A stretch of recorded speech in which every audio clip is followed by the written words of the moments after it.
Oh, sorry. Michael Voss, he held me hostage. He had a gun to my head. He told me to fight. Fight. Yeah, we're going to fight. Yeah, but we know what else we're going to do? We're going to... off. Let's go. Ready? Turn off the lights. Turn off the lights. Graham Wright. Load the clip, brother. Pull the trigger. Time to sack him. That one was for the positive merchants out there. All for the positive merchants out there. You got to love that one, huh? Oh, we fight. Oh. Wait up. Where's my thing? Oh. Super duper Mikhail Voss. He got them inspired. Oh, super duper. Mikhail Voss. All the positive merchants. They're all back. Oh, Harry Mackay. He was smoking his 3 goals, 2 and 21 touches pack. No one cares. What, it took you 10 weeks to turn up? Where are all the frauds at? All the frauds are going to flip-flop merchant this week, aren't we? Oh, they were great. Oh, they were valiant against the reigning premiers. The reigning premiers didn't even start the car. They didn't even get in. Oh, super duper Mikhail Voss. We're going to give him another week. Oh, they tried for him. Bro, it was just a jumble and a clusterfuck of just anything. Oh, let's try and handball the ball 3,000 times. Please. If you're going to flip-flop over that and now turn back to the other side and now you want him, you might as well go. I can't wait for all the positive merchants out there. Oh, super duper Mikhail Voss. Oh, see what happens when you play Jagger Smith in the midfield? Oh, that was the cripper we once knew. Well, when you throw shit at a wall, it's eventually going to stick, isn't it? The shit is eventually going to stick. Hey, I can't sit here and flip-flop. I can't. But, they were valiant in that second half. They were. The scores read 14-16, 100 Brisbane to 13-11, 89. Well done, Carlton. Good stuff. You lost by 11. Oh, but we were going to win.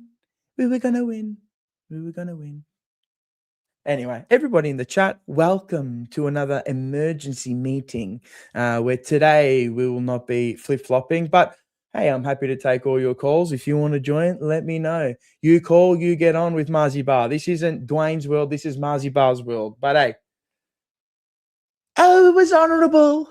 We were fighting to the end. Harry Mackay. You must have heard my rant about Adam Chera. What did he do this week? It doesn't matter. Is everyone frothing? We're all frothing. We're foaming at the mouths. Oh. We're all foaming at the mouth again. Is that right? Oh, he deserves 10 years. Oh, Sam Walsh looked like he had an 8-year contract. Keep them all. Marzi Bar's lost the plot. He's lost the plot. No, I haven't. But hey. We should get some callers in. But before we get some callers in, let's say hello to a couple in the chat. How are ya? Pipe Bomb, CM Punk, or CM Skunk. Man, this club sucks. It's been sucking for a long time. A-Roy, just going to put it out there, Brisbane were in third gear and we were doing enough to win and not risk any injuries. And they weren't doing enough. Sorry, I didn't read that properly, Mars. Good to see Hewitt back. Anyway, if he's in your team at the end of the year, we've got a lot of problems. We looked better with Jagger Smith in the midfield. It only took 8 weeks to realise that. Super duper Mikhail Voss. Voss just said he felt they were always one goal away from asking the question whether they could win. Okay. Although 1 goal. No worries, brother. You live in delusional land. Fight, Mars. Yes, we shall fight. Oh, wait, here it is. Make sure you fight. But hey, I'm not going to dampen your mood. We only lost by 11 points. Saad is washed. Everyone's blaming Saad for that loss, but you can blame everyone. Spot on, Mars. I'm surprised I'm spot on. I'm surprised nobody said I'm toxic yet. Can you say I'm toxic? It feels better. One more week. Yeah, You have cooked them, Mars. 100%. All the callers on BR are all frothing. Of course they are. That's where it all lies, brother. That's where it all lies. That's where Graham Wright loves it. That's where that they'll all be. Oh, we were valiant in defeat. Another honourable loss. I've been seeing honourable losses for fucking 25 years, brother. Voss going to be re-signed, 100%. They're going to give him 10 years after that. Oz, good to see you down at the Sporting Globe and everybody that joined us down there. It's actually a funny night. Sack the fraud. Mate, get him out of this club. Sard handballed his way to the VFL. Yeah, 100%. Well, he should have been in there. He should have stayed in there. We led for the AFL for spoils on our own players, did we? No way. Probably do. Signed Voss on for another 3 years. I know you. Fuck. I swear I'll swing at anyone here if they say that was an honourable loss. Well, start swinging, brother. Come on, brother. You know, a little this way and that way. But hey, let's get some callers in. Let's froth at the mouth. Let's foam. Let's get them all in. You love the Shakespearean accent. I don't even know what accent that was, but yeah. Anyway, it was pretty awful. Piss week by myself. I'm going to get you all in. Zach, Mick, Robert, take it away. Mick, how are you? Go, Mick. Rob, how are you? You good? Good. Yes, mate. Very good. Let me put your sound up because there was issues Very from this good. last Very week. good. Can you hear People me? want you to. I'm going to put your mic up. There we go. Now Yep. speak Can you again, hear me Robert. now? Can you There hear we me now? go. Yeah, you're good. Who do we start off with? I don't have no beef with BA, brother. I'm just saying. I don't have no beef, brother. No beef, brother. Echoes whiskey. Where's my beef, brother? I'm just saying all the frothers are going to be out there. All the frothers, man. That's it. That's all I got, brother. But anyway, Mick Marcucci, how are you? Can we? I can't hear. Bit low. Has he got the right settings on? Oh, God. We've done a Carlton in the first half. All right, Right, Rob, better. We'll fight. Rob, how are you? I'll let Mick fix his audio. You go. How are you? Great game. Is he on mute? Now we can't hear anything. No, these cunts are on mute. Now? Go. Yeah, you're good. Yeah. Carlton Football Club, social media, an incredible fight back, falls short. Wow. Amazing. Flat, we couldn't bring home the 4 points for our incredible support at the Gabba and at home. But that second half was much closer to what we want to be about. What the fuck? Is that what we want to be about? Fair enough. That's Tale of two halves yeah. again. Yeah, an incredible fight back falls short. It was like Star Wars, you know, I don't know, man. What was that first half? I don't even know what they're trying to do in that first half. Patterns, runs, shambolic. I don't know. I was in and out of watching, to be honest. I was selling Pokemon cards, to be honest. I'm not even gonna lie. I was selling Pokemon cards. In and out. Just rubbish first half. Rubbish, mate. Just don't worry about the second half. But what was that first? Like, I don't know, man. What are they practicing? Like, they go, is this what they're? I don't even know. What are we? What's our style? Like, what is it? I've got no idea. I don't know. Like, I don't know. Man. Mick? I don't know. Hopefully you can hear me now. Now we can hear you. Yeah. Bravo. Right. There it is. I don't know what happened there. Mate, I'm the same, Rob. I the start of that game, I mean, I watched it home tonight. I got home late. Couldn't come to Sporting Globe. And I actually had my wife come out and say, are you watching the footy? Because it's too quiet. Because I just had nothing to say. I'm the same. It blew me away that we were just run away so quickly. And I mean, I bang about on this all the time, but I wonder whether they talk at all. I legitimately wonder whether they talk at all. How many times do we spoil each other? How many times do we take the ball from each other? Like, how many times we all go up for a pack mark and nobody keeps the ground? How many times is no one at the back? Like, our setups are garbage, absolute garbage.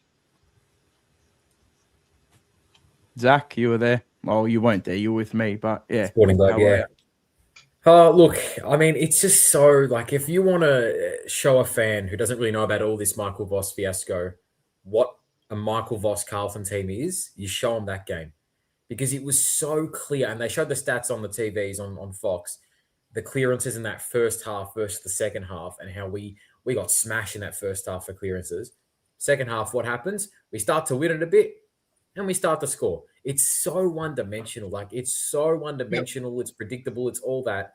And it's just like, I think we all, it was so funny. It was just so funny when we were scoring goals and like, fuck, this is going to earn him another week. Every goal is a good thing and it's going to earn him another week. And it's like, you know, it's so predictable. It's what we do. It's genuinely, that's what we do. You know what that felt like? Genuinely, that second half, because we were getting absolutely touched up, right? We're getting touched up in the first half, right?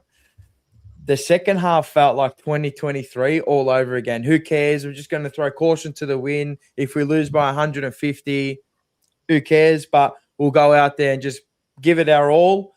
Brisbane took their foot off the gas. I don't even think they had it on full halfway, to be honest.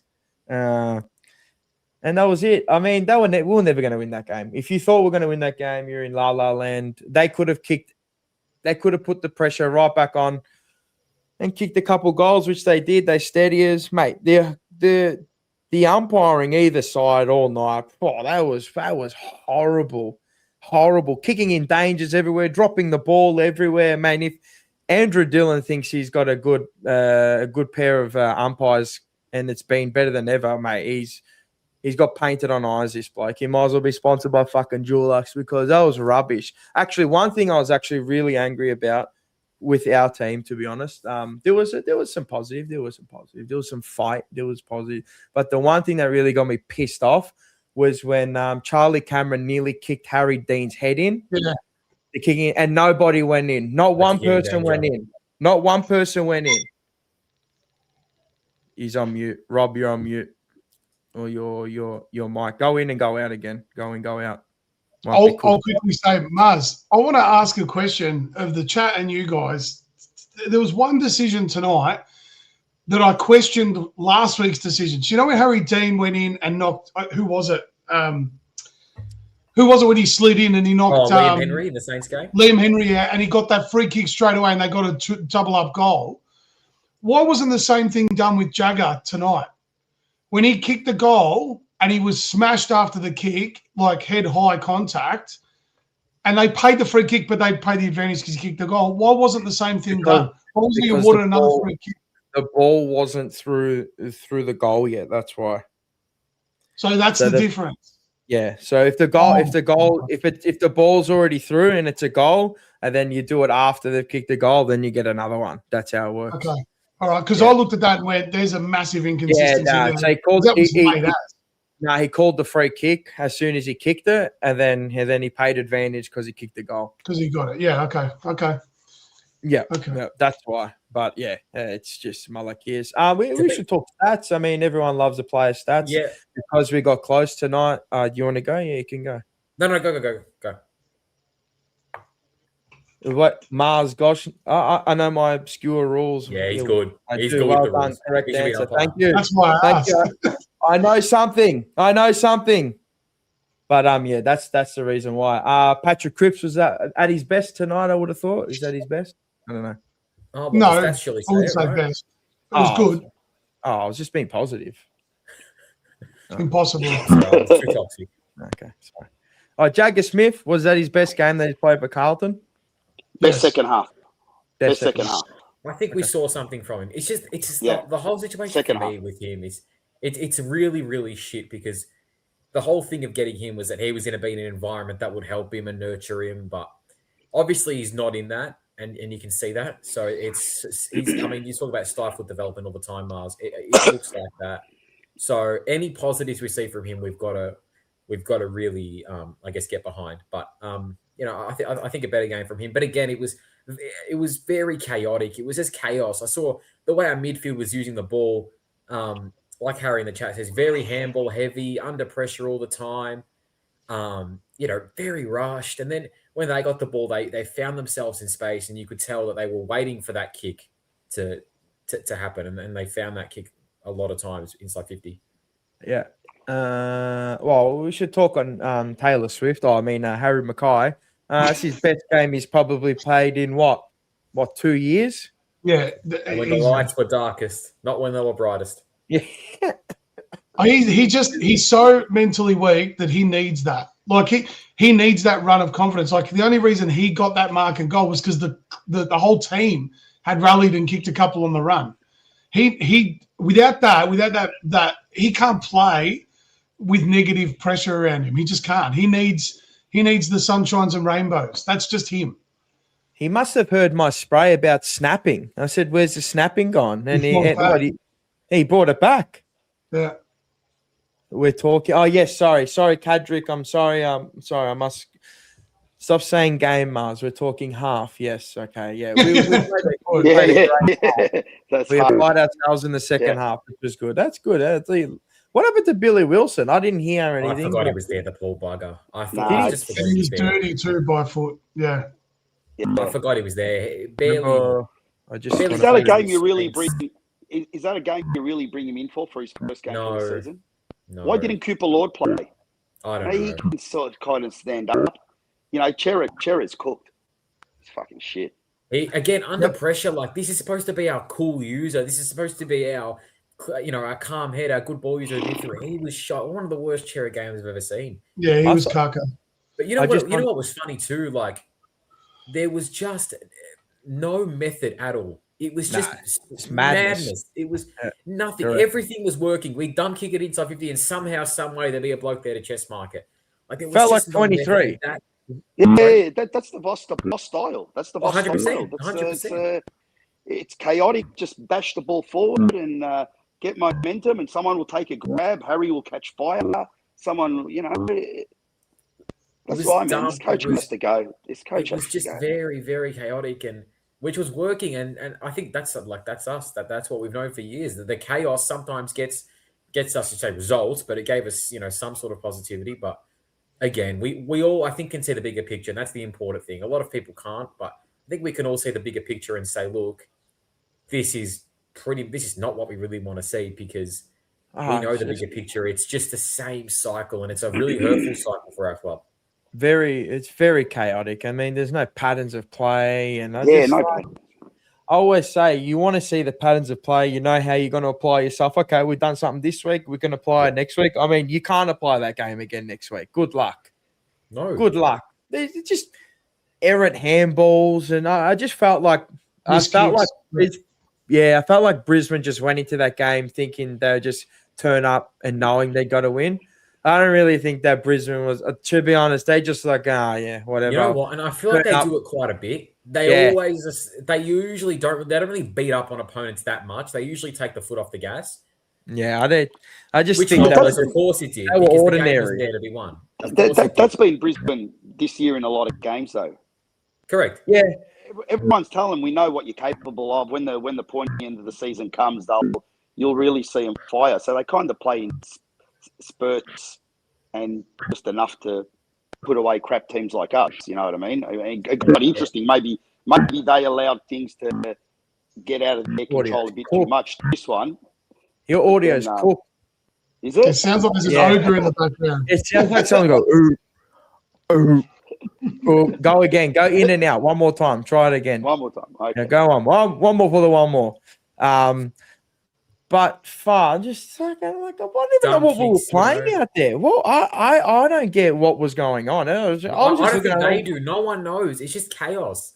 If you actually think that game was a good game by us, you got rocks in your heads. Genuinely, you got rocks in your heads. Like this is 40 minutes without a goal. No, but like there will be people that spin it and go, they were great in the second half, and you can say the third quarter was probably one of the best quarters that we've played for the year.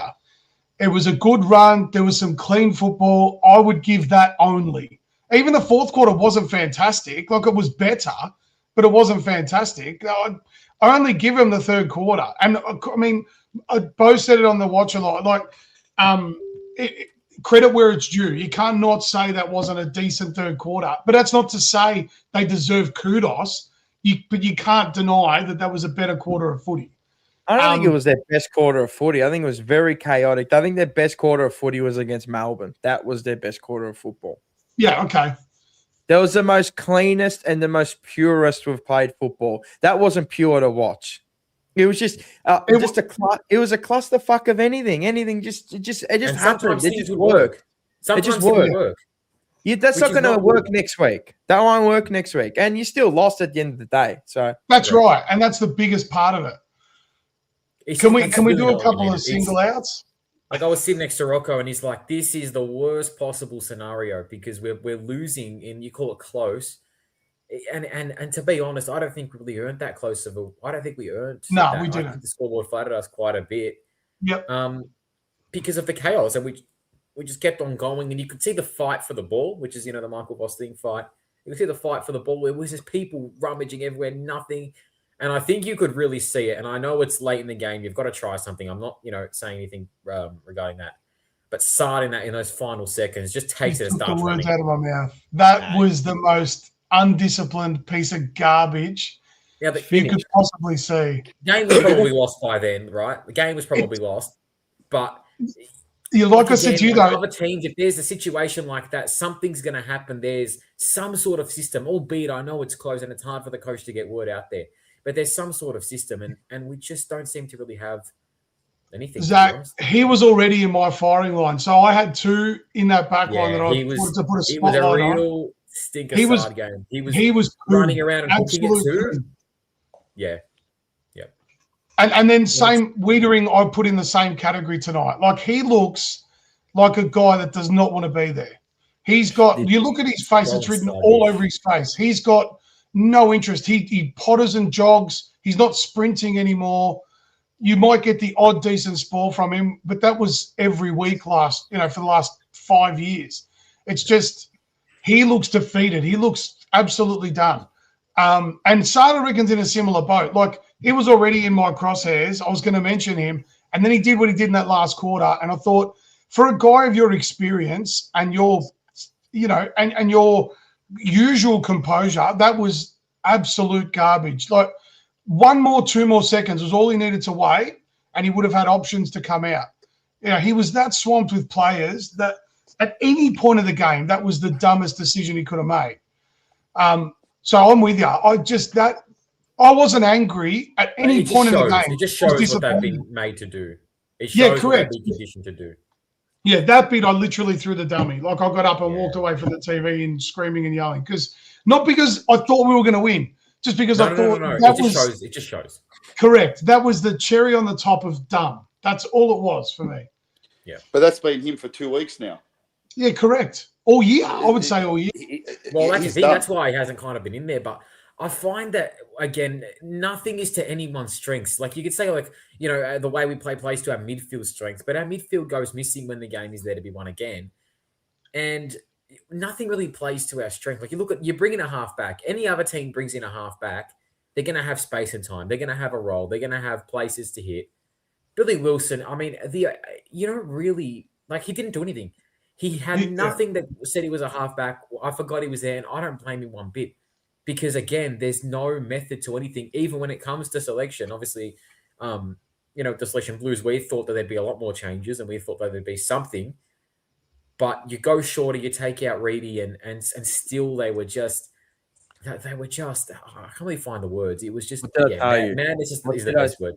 Madness and chaos, really. What did I tell you about Billy Wilson? He's not ready yet. No, he's not ready, man. He can't. That's why people are getting carried away. I know it's against Brisbane, but, mate, if there's a sterner test in football at the moment, there probably is.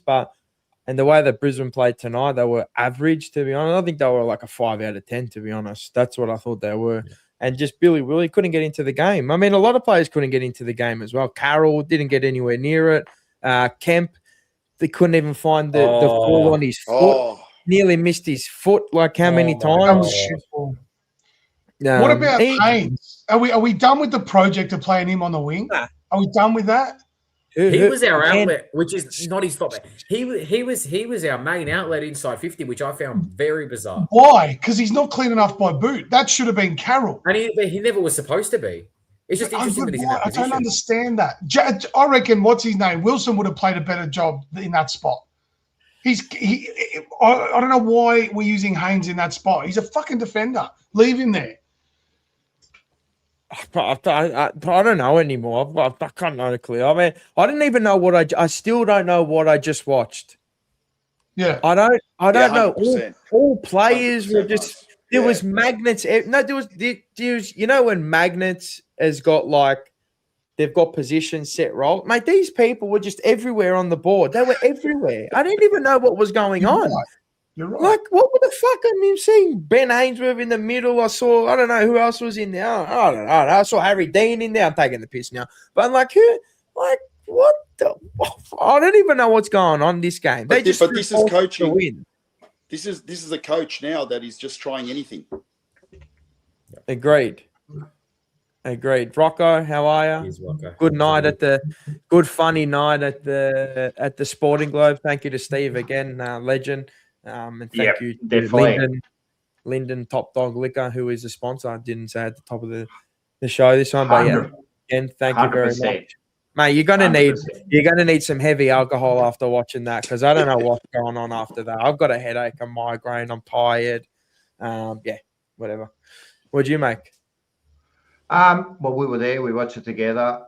Look, at the end of the day, it was a better half. You can say whatever you want. They actually did play well, fairly well in the second half. But the thing is, if you flip that around, and we did that in the first half, it's exactly what we just played a half of footy, right? Or maybe 1.5 quarters of footy, because it was really the last 10 minutes of that third quarter, and then because they got to 48 points or something, and then so we played like 40 minutes of football.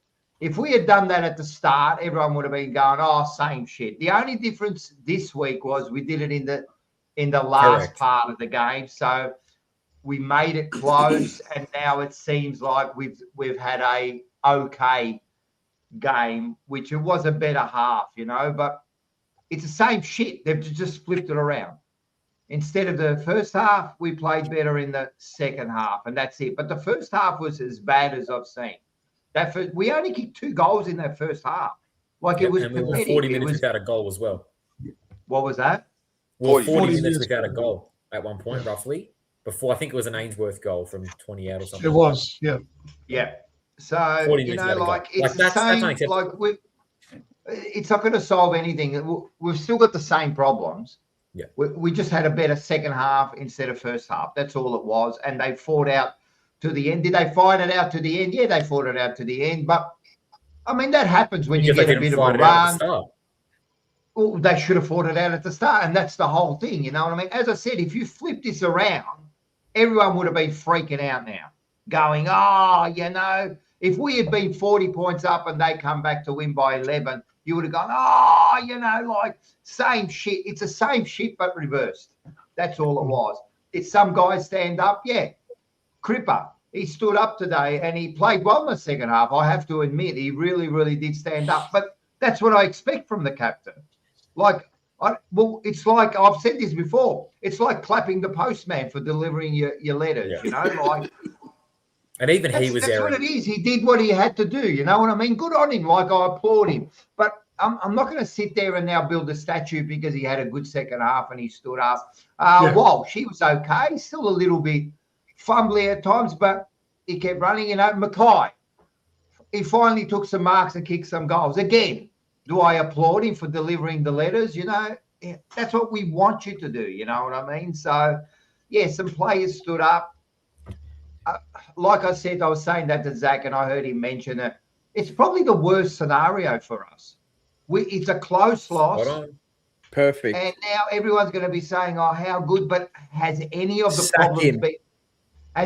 problems been fixed? That's what you got to. That's what everyone's got to be thinking. No. Have any of the problems been fixed? Right. So, and now this is going to. I can imagine the press conference. If Michael Voss was laughing and like smiling at the other press conferences, Imagine tonight's one. He's going to love it. Imagine how happy he's going to be about that performance, you know? And yeah, Oh, let's do it. Oh, it's 6 minutes and 20 of fucking gibberish. Let's do We're it. actually going to do it. I'm ready. Short. I'm fucking let's ready. do it. Are you I sure? actually ready. look forward to this every week Give me a- now. Give me a sec.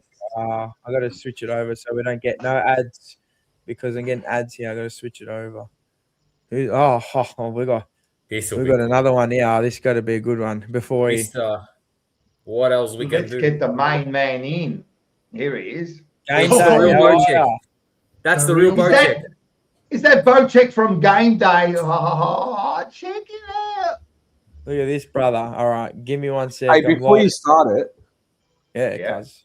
Wow. so it didn't work this week, obviously. So I'm going to try again. Now, if you go a suburb across from Carlton, I've got the best barbers in Fitzroy. Yes. Hey, So- it worked. P&P Barbers and Brother Wolf. If you want a better haircut than what they had this week because it didn't work, head over to Fitzroy. All right. Let's go. That's a good one. I like this. Harry is transitioning from Colgate to Sensodyne. Isn't Sensodyne for like 80-year-olds because they got sensitive teeth? My nonno used to use that. My nonno used to go. He actually went from Colgate to Sensodyne, and he was like, "Yeah, Hey, Yeah, they were all right. having the big Colgate ads all oh over the mate, stadium too. Did you notice that? oh mate." Every time it was on, Harry took a mark and Cripps, did something. It was interesting. Every time Alright, they flashed on, they jolted in. Oh shit! Give me a sec. Share screen. Honey, we shrunk the kids. Here we go. Let's go with the. I don't like this here. This is rubbish. I'm already No, that's triggered. rubbish too. What is this? Well, who's fucked up all my things? These are fucking rubbish. I'm gonna have to edit this on the fly. Somebody stuffed up all my things. There we go. Bo, blame Bo. There we go. Someone Hey. stuffed them all up. Look at that. That's better. You need Marzi Bar to get it back Maybe for you you. stuffed them up, bro. No, I Stop- didn't. I didn't stop touch it. blaming everyone else, just like fucking every Carlton supporter. Yeah, you're all. It's all about the magic moments. All right. Do we need Here we go. subtitles? We'll put subtitles.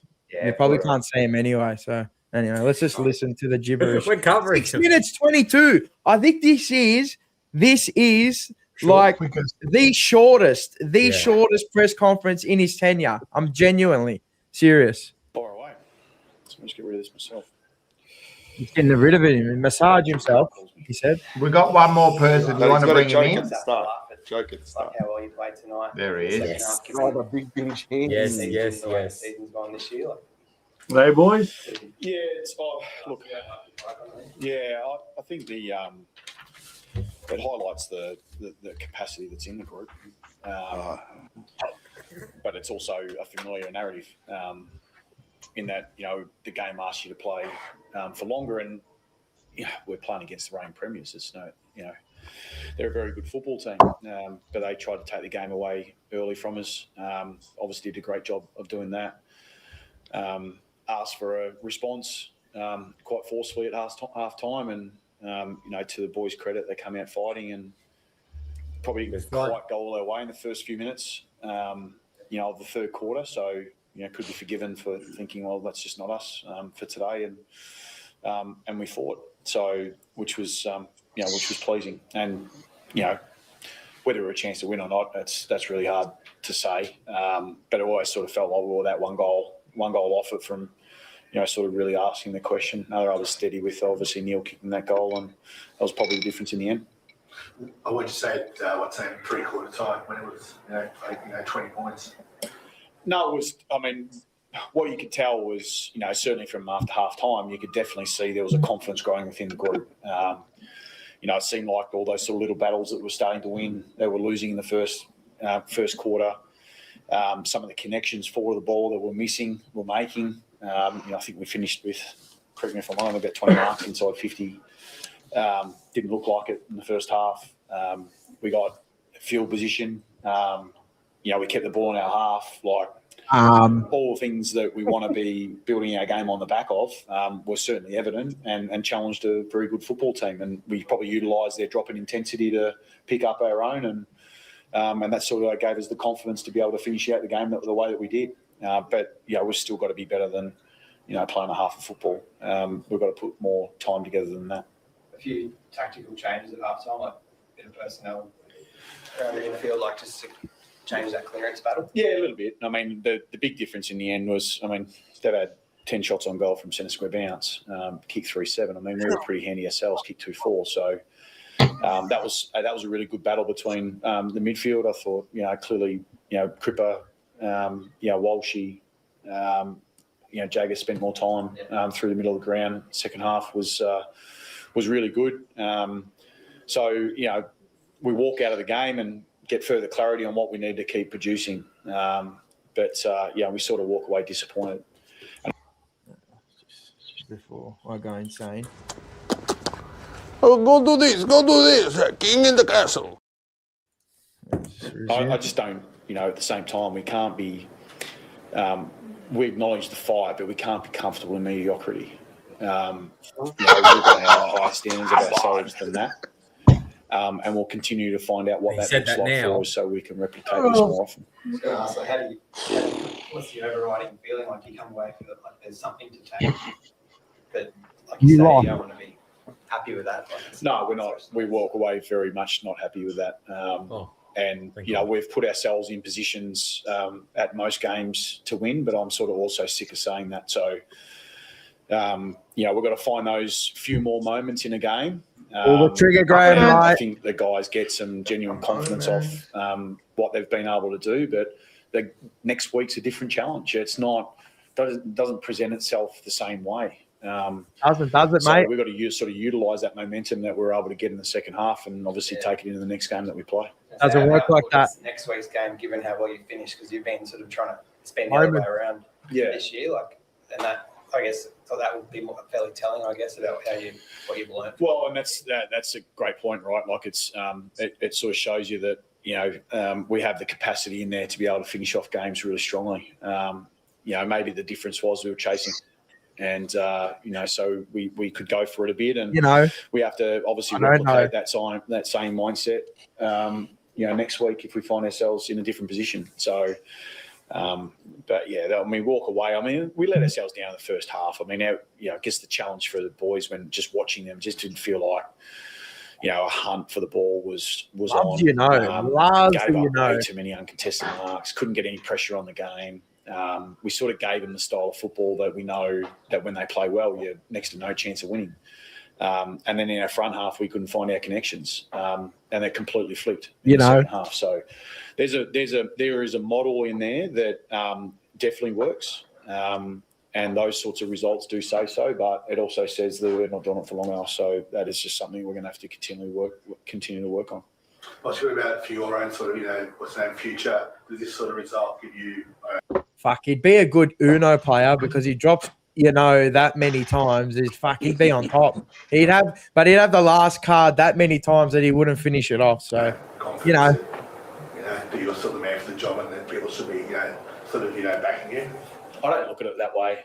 I don't. Did you just hear that reporter? He dropped like 5 in like 5 seconds. He's actually brainwashed the reporter as well. It's unbelievable. It's unbelievable. I coach for my job. I coach for building a culture and. Hopefully, by the time I leave here, is that we've got winning behaviours and I understand clearly what that. No, you'll be leaving because we're a bunch of fucking losers and we'll be 1-20, bro. Looks like we clearly understand what that looks like when we meet them, and we clearly understand what that looks like when we don't. And I coach to create an environment that enables that to happen. Often people will make it about your job, but the reality is I make it about something else, and that's what we've got to continue to reinforce within our own environment, and we've got to continue to build that real positive energy around the place, because there is a spirit within this group that keeps coming. And but also to learn that method of learning how to win and how to execute more often. Cheers. Oh shit! It keeps coming, baby. It does. It'll keep coming and coming. Oh god, the fucking hi, Vince. Hi. Hello. Are you on? Oh no. Vince. Vince has gone back to Dodo internet. Yeah. Do you reckon, Bossy? Do you reckon he's been told? He's got the internet. Go, Mick. Do you reckon he's been told not to smile as much? Because I noticed that conference, he smiled a crap load, a hell of a lot less. Yeah, when he started to, he corrected his smile. I wonder whether that's something they've actually told him to do, because that was, to me, that was obvious just then. I watched it pretty closely. Maybe he's watched us watch his press conferences for the past 9 weeks. Maybe you're not wrong. Maybe he has. Maybe Stop smiling. I reckon Yeah. what he said at the end sounds like he knows. It's like, what's he through a fucking can? yeah, Rob, what's your audio through a fucking can? Darth Vader. Oh, I'm gonna have to.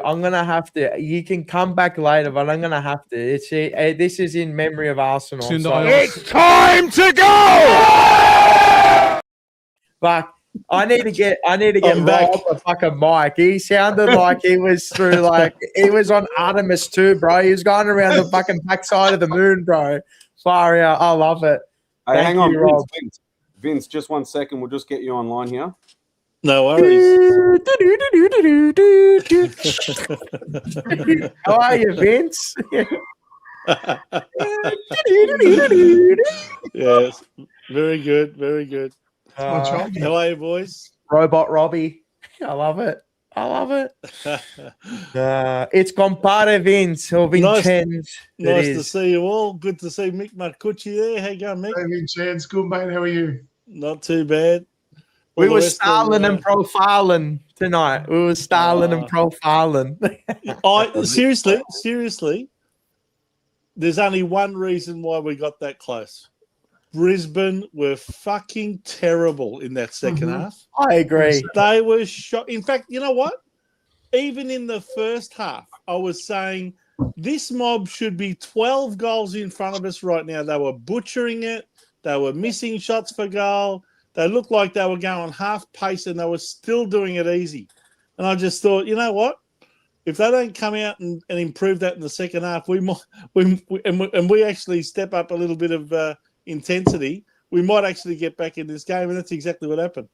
Yeah, so I think Rocco summed it up beautifully. It was just the same movie, but we saw the second half and the first half the other way around this week. That's it. That's all it was. Exactly right. We still only played a half a game at best. Not even, Vince. If you think about it, I think it was the first 10 minutes or so in that third quarter. I mean, they were all. They got out to all a 49. Yeah, they got out to a 49-point lead. When they kicked that goal to go up 75 to 26, I thought, okay, they might just run away with this and get 70, 80 points up.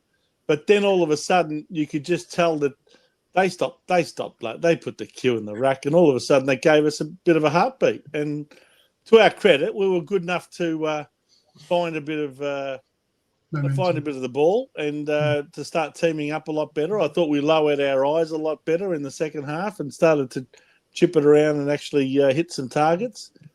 And finally, Harry Mackay starts doing something this year. So, and amazing how much of a difference it makes when he starts flying for contested marks and actually grabs them within the inside 50, and then kicks it, and then converts and kicks goals. And with his arms stretched out, not on his chest, with his arms stretched out. He's fucking 300 meters tall, right? The bloke, man. Put your arms up, mate. Put your arms up. You're hard to beat if you stand that tall. You know what I mean? Like, fucking back yourself in, mate. Like, and again, like I agree. The whole game has just been turned back to front. Yeah, so it was a bit of like upside down world, we saw it in a different view. But at the end of the day, we still only played 40 minutes of footy. And those players did step up. We can't deny, and all the people who are going to be frothing are going to say, oh, how good was Cripper and that? Yes, they were good in that second half, right? They were good. Walsh, they were all good. But that's what we expect every week from you guys. Like, let's not make it that all of a sudden these guys are geniuses. No. Like, that's what we expect. You're the leaders. on TJP and even on Blue Sunday, we've been saying it. When are the leaders going to step up? Now that they have, I don't want to hear people. I want to see that next week. I want to see it for 4 quarters next week. I want to see it the week after. You know what I mean? And then Saad. Look, at the end of the day, he should be a leader. He should be a leader. Him taking off was really, he had no awareness of what was a real brain fade moment. So even early in the game too, he did it as well early. I think to set up one of their early shots on goal. But you know what I found interesting too? Like, I think we can all say, like, the way our back six plays is usually pretty organized. They're usually okay, just those back six. Today, and Waiters was probably, definitely included in this. I thought we were really unorganized defensively too, and it really played in like we were chaos with the ball, and then when we were trying to defend, when it was just chaos. It's really obvious. Get out of there, the dumb kicks again. I know under pressure, but I've got to rip this comment. Oh fuck, I've lost it. Julian Calipari, fuck Carlton. I'm going to start watching the Vecchi and play bocce at the park. I lost it. I reckon they show more fight, mate. More arguments. There'll be more arguments. That's for sure. At least they'll fight for something, mate. Not like our fucking players. I'm telling you, I was sickened by nearly fucking Harry Dean. His head nearly got fucking caved in by Cameron's foot, and nobody went in. That's shit. Hey, can we get into this argument now? Because I know Zach and I disagree on this one. Yeah. Why? The Sam Walsh remonstration. What, at the end of the game? Meant nothing. Yeah. See, I disagree. I argue the point that we want to see that week on week. And there was not a lot in that shove. There was not a lot in that shove at all. He was remonstrating for Ainsworth. Ainsworth kept his cool. He was better. I thought he was the one that was going to lose it. And I think that was a good thing from Walsh. It was just unfortunate that the milking resulted in a free kick. Because if he didn't go in, we'd all be standing in now saying what you're saying about Harry Dean. Yeah, but where was it last week? Where was it last week? Yeah, that's we can't talk about last week. We can only talk about now. I know, but what are you? We're just fucking reactionary football club. Do it when it matters. He did it at the end of the game.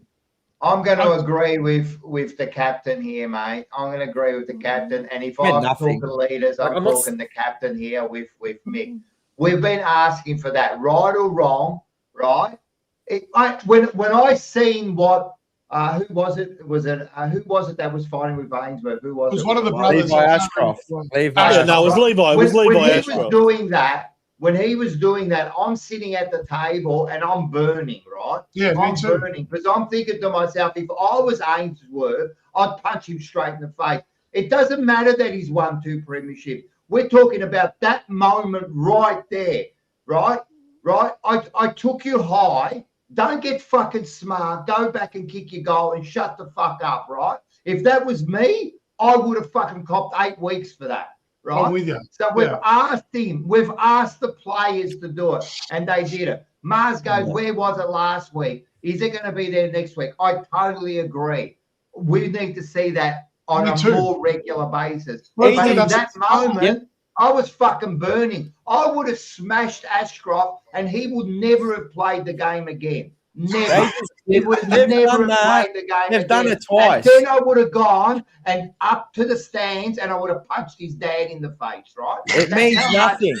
You know why it means nothing? It means nothing, mate. At that point, I'll tell you. But at that point, Mars, do you want a reaction? Let me get my point across because let me land here because they've done this before. At the end of a game, right? They've got into a punch, and I forgot it was at the start, not the start of the year. It was who was it against? We're getting touched up anyway. We're losing the game, and they just do it because they're fucking salty. That's why they're salty because they couldn't win the game. And then they didn't bring it into the next week. Sydney Swans in Sydney. Sydney, that's it. That's the one. But that's okay. That shows there's a little bit of passion, a little bit of but they don't bring it. But they don't bring it when it fucking counts, Mick. They don't bring it. They didn't bring it last week. No one laid a fucking glove on TDK. No one laid a fucking glove on Silvani. No one laid a fucking glove on Cameron, brother. No one laid a fucking glove. Harry Dean nearly got his fucking head kicked off. And And everyone just went like that. I'm not disagreeing, but that's So what I'm saying, Mars. it means nothing because he was just fucking salty that we're going to lose the game. That's why he did it. Yeah, he but was can you see salty. my point? You'd be saying the same I know thing your point. about I know your Walsh point. Oh, he if got into didn't. Ainsworth. I know. He got into Ainsworth and he went like that. Who gives a fuck? The game's done. Yeah, but you can't be taking it at two. You're saying not to do it. No, I disagree with you, Mars. You can't have it one way or another. Yeah, that's right. If they did it, if you did that with Harry Dean, right? You would have gone, oh, fucking hell, it's already too late and that, No, right? I would have said, no, because I asked for it at that moment. I've asked, bro, he nearly got his And fucking I head asked for kicked it off. with Ainsworth. I asked for it at that moment. It doesn't If matter you what part of the fucking game push it me, is. I'm pushing you back. Because It should be Ainsworth always. he couldn't Every take that. single fucking Ainsworth, he moment couldn't they take should be it. doing it. He couldn't take it. You can't. He couldn't It take it. doesn't matter, Ainsworth. Mars, that every moment Couldn't that take there it. is something like that, they should be fighting. No, At any Ashcroft time made that it, they he does. challenge you, you need to Ainsworth let it fight go. back. Yeah, but All right, we'll point see if they is- do that next week. If the But when, that's not the when point. something They like don't that do it. arises, I want to see. I want to see But if they that's do not it. the point. But We're that's not not the saying point, that. Mark. Obviously, we're not saying don't do it for when the Ashcroft thing happened. I'm not saying don't do it then. What I'm trying to say personally is that they should have done it earlier. Every At time. least when the Yeah. game was in the balance, when But Brisbane are what- saying to at Bill what- away, do it earlier and do something. All right, do but- it both times. But to But do Zach, it when the game's all right, so lost, we could say that I agree with the Harry Dean one. That they should have done it Yeah, there, yeah. right? Agree. That's do it both. 100%. That's what I'm saying. Yeah. But what other point should they have done it? What do you mean? Like you saying it should have been done earlier, but you just don't do it for no reason. Yeah, correct. No, but Yeah, that's no, a we're moment. saying That's a it- moment when you do it. Fucking, It's there's the- moments. I could pick you fucking 20 moments over the past. But then you'll be years. saying that, and balance, then you they give give them away a something. free kick, and then you'll be saying, "Oh, that's fucking undisciplined." No, but you're remonstrating for the There's a right fine line. reasons. Right, and Do that it both moment was times. the right reason. Correct.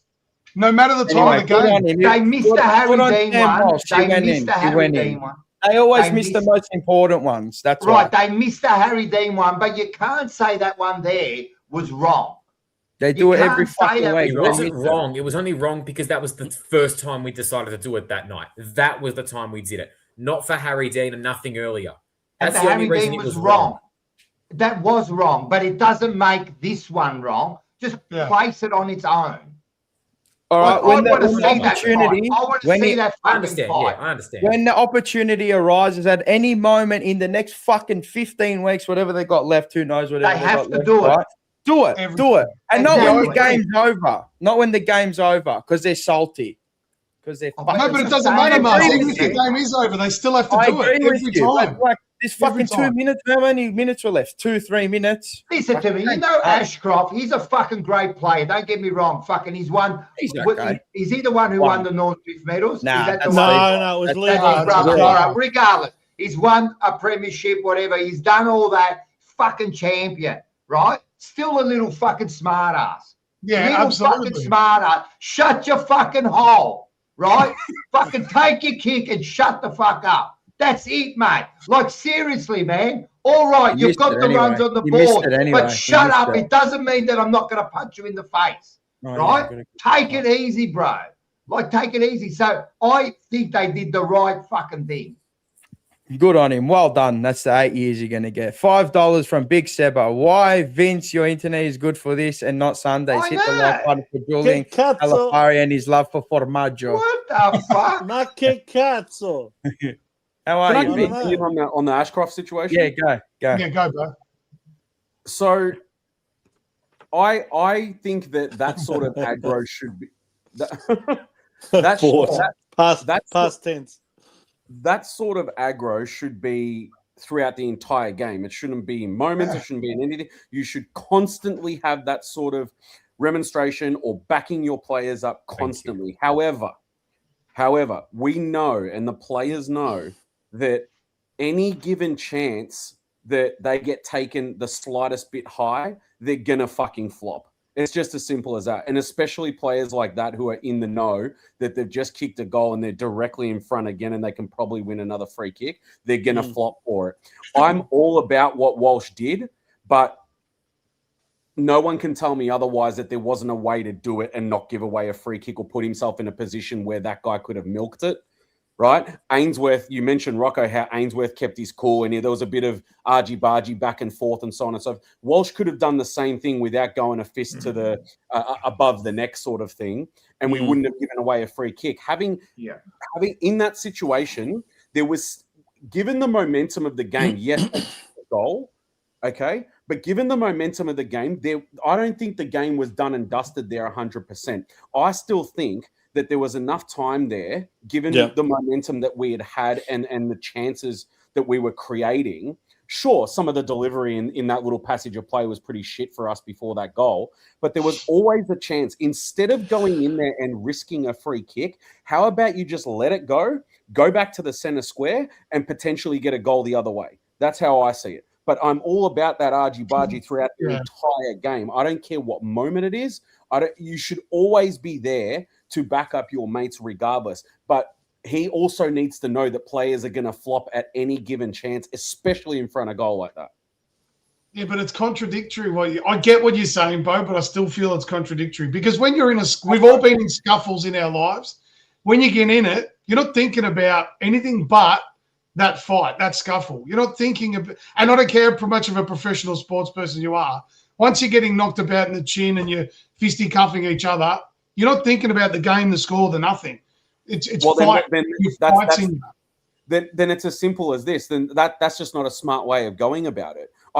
There's no one that can tell me that he couldn't have gone in there and not laid one on his chin. He could have done it in any other way. He could have still been aggro. He could have still jumper punched him below a little bit and got away with that aggro. 100%. I reckon if you watch the replay, you'll see that he grabs him here and all he does is fall over.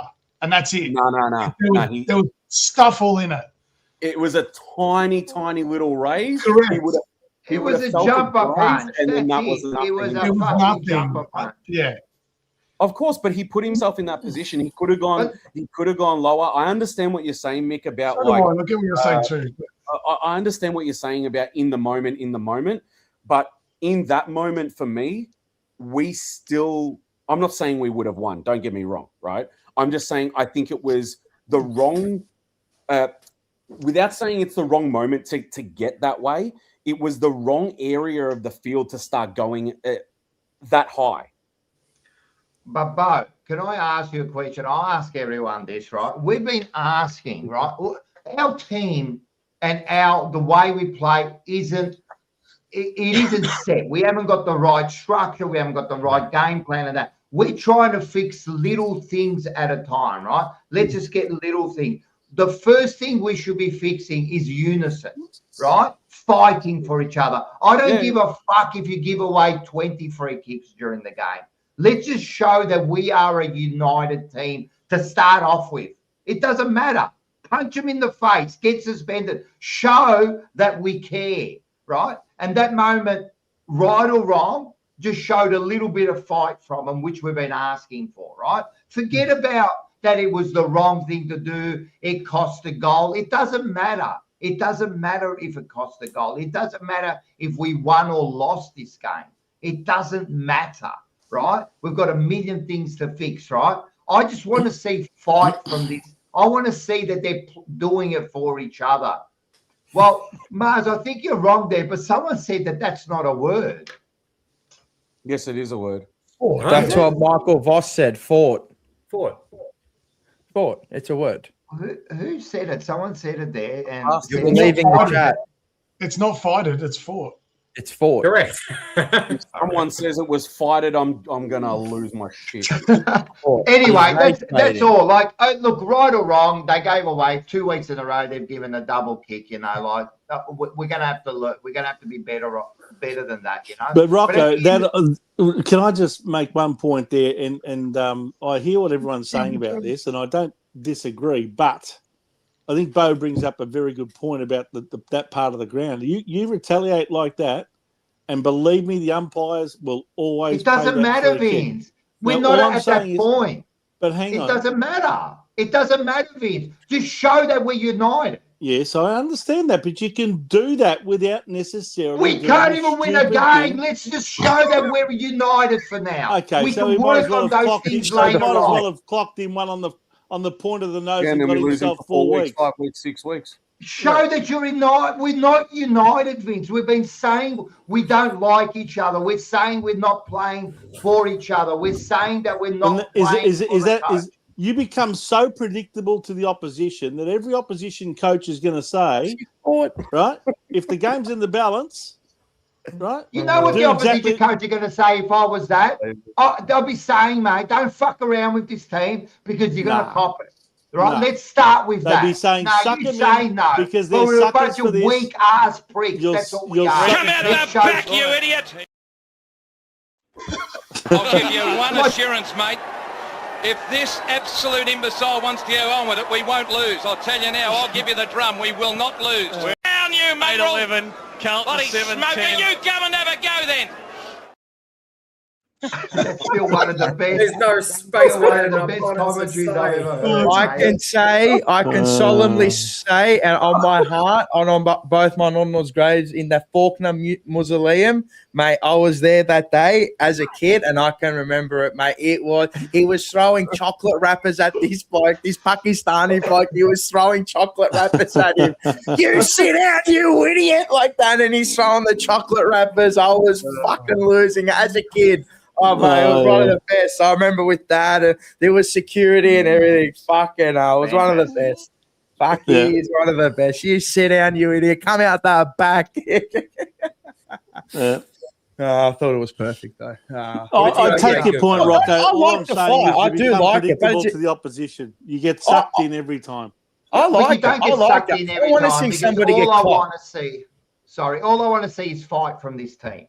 I want to see some fight. And if it means we're starting out by just looking after each other, let's just start with that. We can't win a game, Vince. We look like we don't play for each other. We look like we don't to be honest, like each other. I actually felt the first half was like a massive long hangover from last week's second half.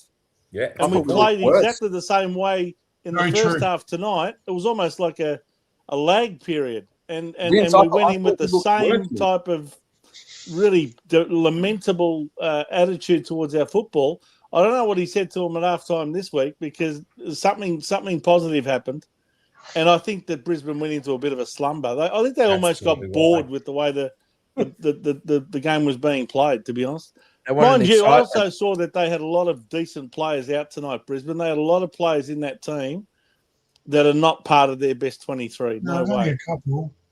Oh, you've got so much. There's a couple of big boys there. A couple of big boys that looked like they were. You know, I mean, they can play okay, but is it 37 and 41? I'm trying to remember their names. Cody Curtin was and Dara Joyce. Dara Joyce, the other one. Yeah. What a name. So normally you would see more seasoned footballers at both ends of the ground than those blokes. So I thought that they were a little bit light on for. They had a strong team out there. I think they were just. I genuinely reckon they were throwing things around. Like Bruce Reville was in the middle. Like he was a good player. He was a good player. See this bloke in the middle, Bruce Reville. He won the meat tray on the meat tray. Did he actually? By the way, this channel got a huge coverage on Fox Footy tonight. They were talking about that jumper punch that many times in that segment after the game. I started thinking Rocco's rung up here and tried to get the channel a bit of a plug. They would never. We would never get a plug, brother. We would never get a plug. We've got to kiss the wall to get a plug. Not a chance, brother. They were talking about the jumper punch, but anyway. Far out. Zach Asuni, big few shags. I'm sweating bullets, apparently. For Tottenham, he's a piece of Spurs. Yes. That's right. Well, congratulations to Arsenal making the Champions League final. Let's hope they lose. Playing PSG, that will not be easy.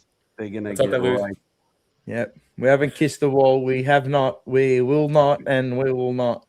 Rocco's spot on. None of it matters. Are you flying to Hungary for that one? Nah, fuck. If you're funding, if you can fund it. It's in Budapest, isn't it? Yeah, if we can get Portali to fund it, I'm happy. I'll go 100%. Bring him up. Huh? He'll probably fly you over in a Lamborghini. I'm not that fucking shameless. Jeez. Fucking hell. It was great seeing the boys with a bit of fight with them tonight. It was. Fight. But yes. It's time to go! Thank you to Bo. He's dying out there. He's on 5% and See you, Bowie. yeah. But again, thank Come you on, for hosting Game Day Live. Legend. Another great show. What did you guys make of Ollie Holland's game? Because to me, I think it was much better to see him as an actual offensive winger. Before you guys answer that question, can I just butt in there, Zach? Please. Did you happen to see Michael Voss coming off the ground with Ollie Hollands afterwards? Was he patting back or hugging? Mate, they looked like they were just coming off the ground winners. They looked like they'd won the game. He's smiling and he's patting him on the tummy and having a good chuckle with him. And I thought, that's very weird behaviour from a coach straight after a loss. I know that we played a better second half, but we still lost the game. I just think, look, I'm sick of seeing him behind the ball. He needs to be an attacking winger. I think he's much better within our team as an attacking winger. I thought he was okay today. I thought he was much better, and I thought he was a player that can provide a little spark and something that I thought in the second half he was a lot better. Yeah, he got some 100%. He got into it, but I agree. On the wing, he played most of the game on the wing. He looked much better, but he was just sloppy. He was not up to his normal. He missed the ball a couple of times, ran over it, fumbled. He wasn't quite sharp. But I agree with his position. He was exactly where he should be. Yeah. Can I give my two, I think, for the night that played the whole game, I reckon, well? Yes. Hayward and Ainsworth finally found their spot. I feel like both of them played the whole game well. They were the only two. How was it to see Hayward take a mark inside 50? Well, because they're playing him where he's supposed to be played. Play him where he's supposed to play. Oh, my God. Who would have thought? You see him take a mark inside 50. Was that his best game? I think so. Yeah, I think so. Yeah, a lot better than last week. That's for sure. Yeah. I think both of them. Yeah, I think both of them played 4 quarters. And they're probably the only two I give 4 quarters to. Hayward, McGovern, and Mackay all got 3 each. Ainsworth got 2, and Cripps and Jagger Smith got 1. That was Jagger's goal. What a ripper! That was a good goal. Good goal. He was okay. Cripps' goal was a good one. Whose goal? Cripps' goal was a good one too. Yeah, that was a good goal. That's the way. And he puts the fist up like that. That's the way you should kick a ball. Just don't set shot anymore. Just do that every time. Around the corner. What Juddy used to, because he couldn't kick either. It's just another week of, again, the run on came. We couldn't stop it. It was just a different type of run on, and it was a bit of a slow burn. They were kind of playing with their food a bit, and we couldn't do anything about it. And then finally, they just decided to just kind of let up, foot off the gas. And I mean, it's nothing surprising. I don't think today would have surprised anyone. Even the fact that we got that close wouldn't have surprised anyone. It's like you said, Rocco. It's just unfortunate because of the situation that we're in, looking at the biggest picture. It's just, and I hope that Graham Wright and all of them, everyone at the club, this has not fixed anything just because we got close to the premiers. You know what I mean? I mean, this is only going to band-aid some of the, some of the cracks or some of the scratches, whatever it is, only for a little while. You know, there's a lot of work to do. You know, it was a better effort for 40 minutes, but again, we've had those efforts every week. It was just in a different time of the game. You know, like in other times, it was at the start. It's only because it was at the end now that it makes it look half better. But, you know, like, again, Harry, about time, you know, take those marks. That's what we want you to do every week. You know what I mean? But don't now go home and start I don't know, thinking that you're top shit, man. You just did. You kicked 3 goals. You took 4 or 5 marks. That's all you did was what you were supposed to be doing. Should be doing that every week. Exactly. It should be standard. I want him to go home cocky, Rocco. I want him to go home because it works. When he's got a bit of confidence, he's playing better. Yeah, but be careful that you don't that it doesn't get to you and then you just stop. I mean, now, okay, you've done that. Right? Next, mate. We've got to hit the next one. You know, we've got to do it we've got to do it again, and we've got to do it again, and we've got to do it again, you know. That's what I want him to be thinking. Yeah. Yeah. Right on to him. Because next week's going to be a completely different challenge. Who we got next week? Western Bulldogs at home. Oh, at Marvel. In fact, it's more their home ground than it is ours. Not a good matchup. Yeah, for sure. I think it kind of helped us today. We had Brisbane don't really play that tall in defence, so it kind of helped us. We just put 3 big fellas back there. 2 of them, of course, we know are backmen. Yep.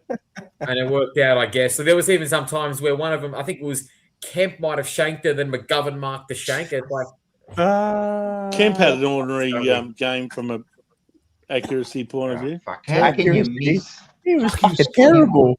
He was How can you fucking miss from 20? He's like that. He's hot one week and he's fucking freezing cold the next. Brody Kebab. Aiden, Dawn brother, how are you? Yeah, great.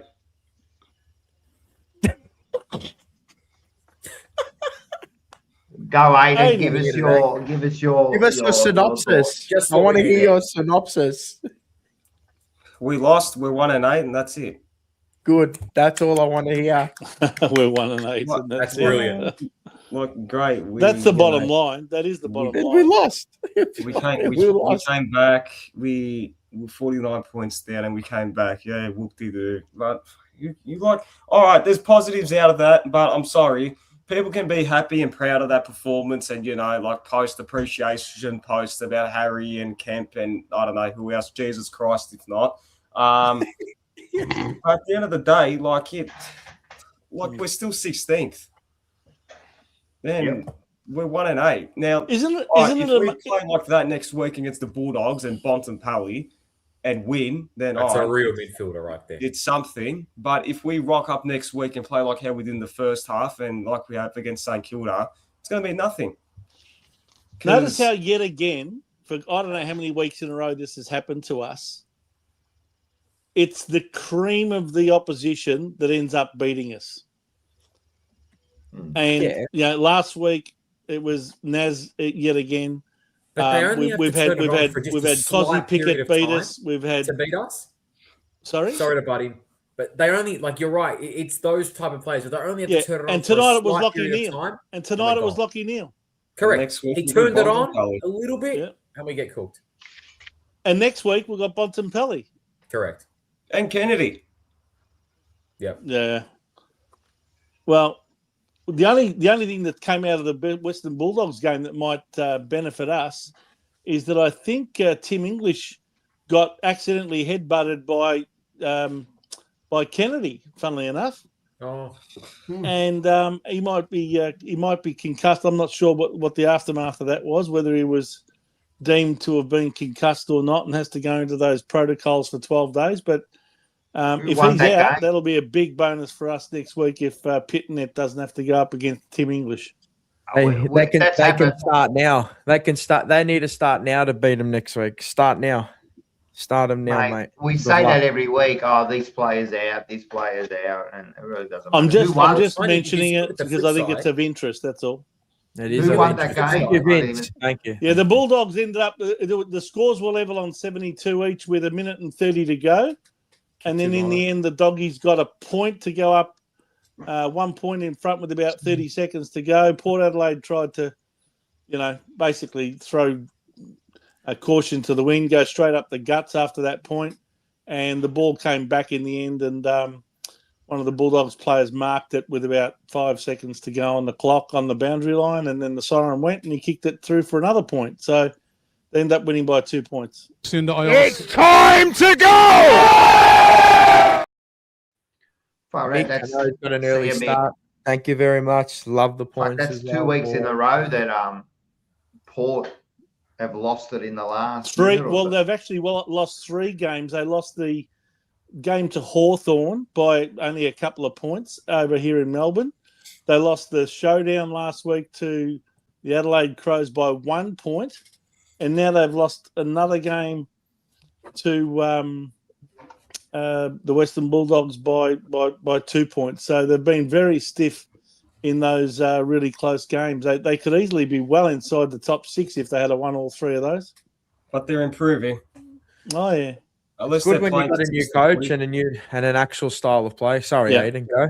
Yeah. Go, Aiden. Yeah, I mean, they're playing decent footy, and as you said there, they've got a new coach, new voice, and new style of play. Even though a lot of their fans doubted him because of how he was with Ken Hinkley for years, and well, look, they could have won 3 winnable games, and They're improving. They could well and truly be playing finals this year. And you know what? Good on them.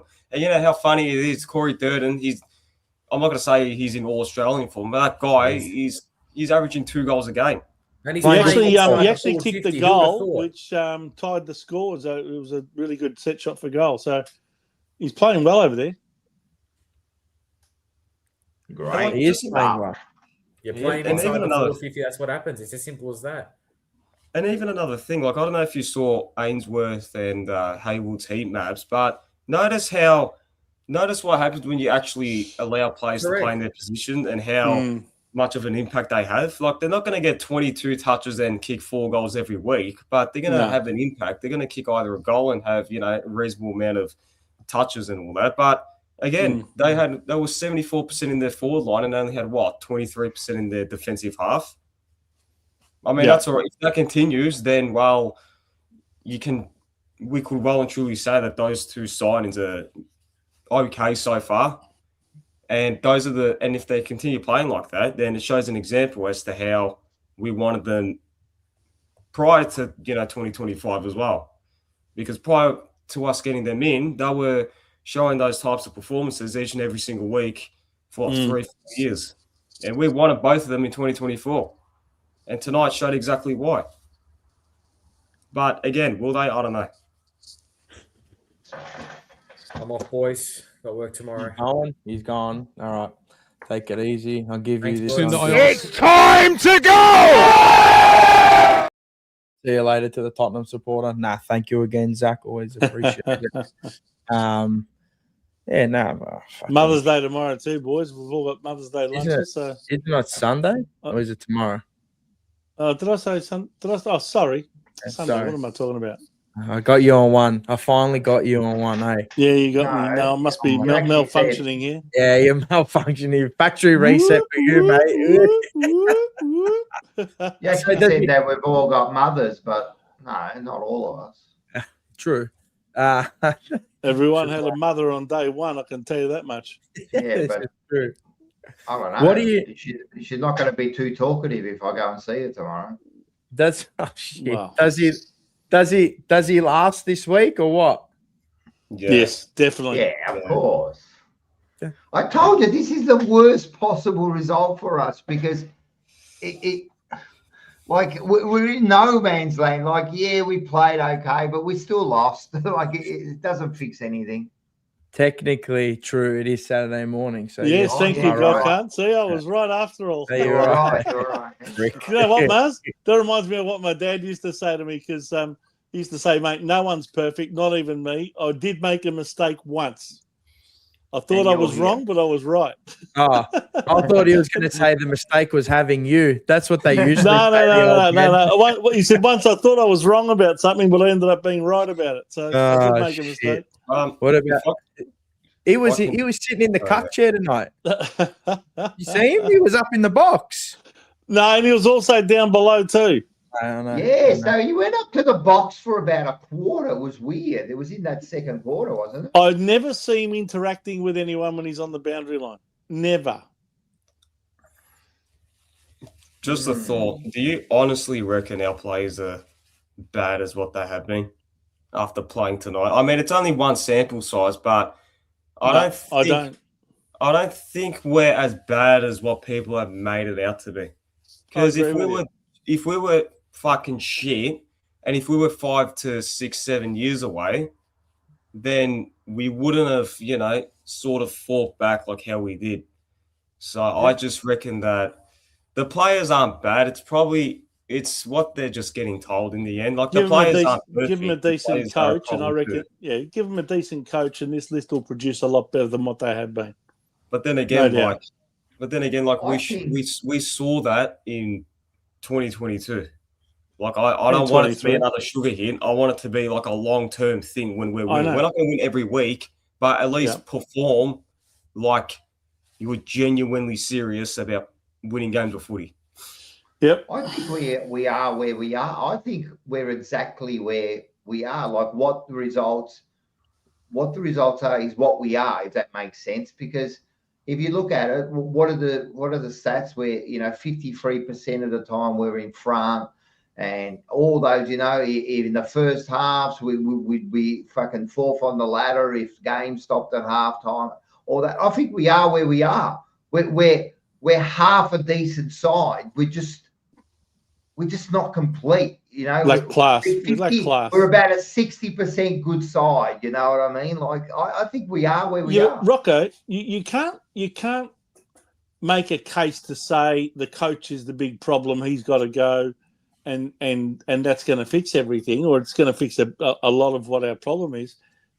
It's either a list management situation where he's got a crop of players that are only so good and he's getting what he can out of them, or we've actually got a really good list of players and the coach is the problem. So which one is it?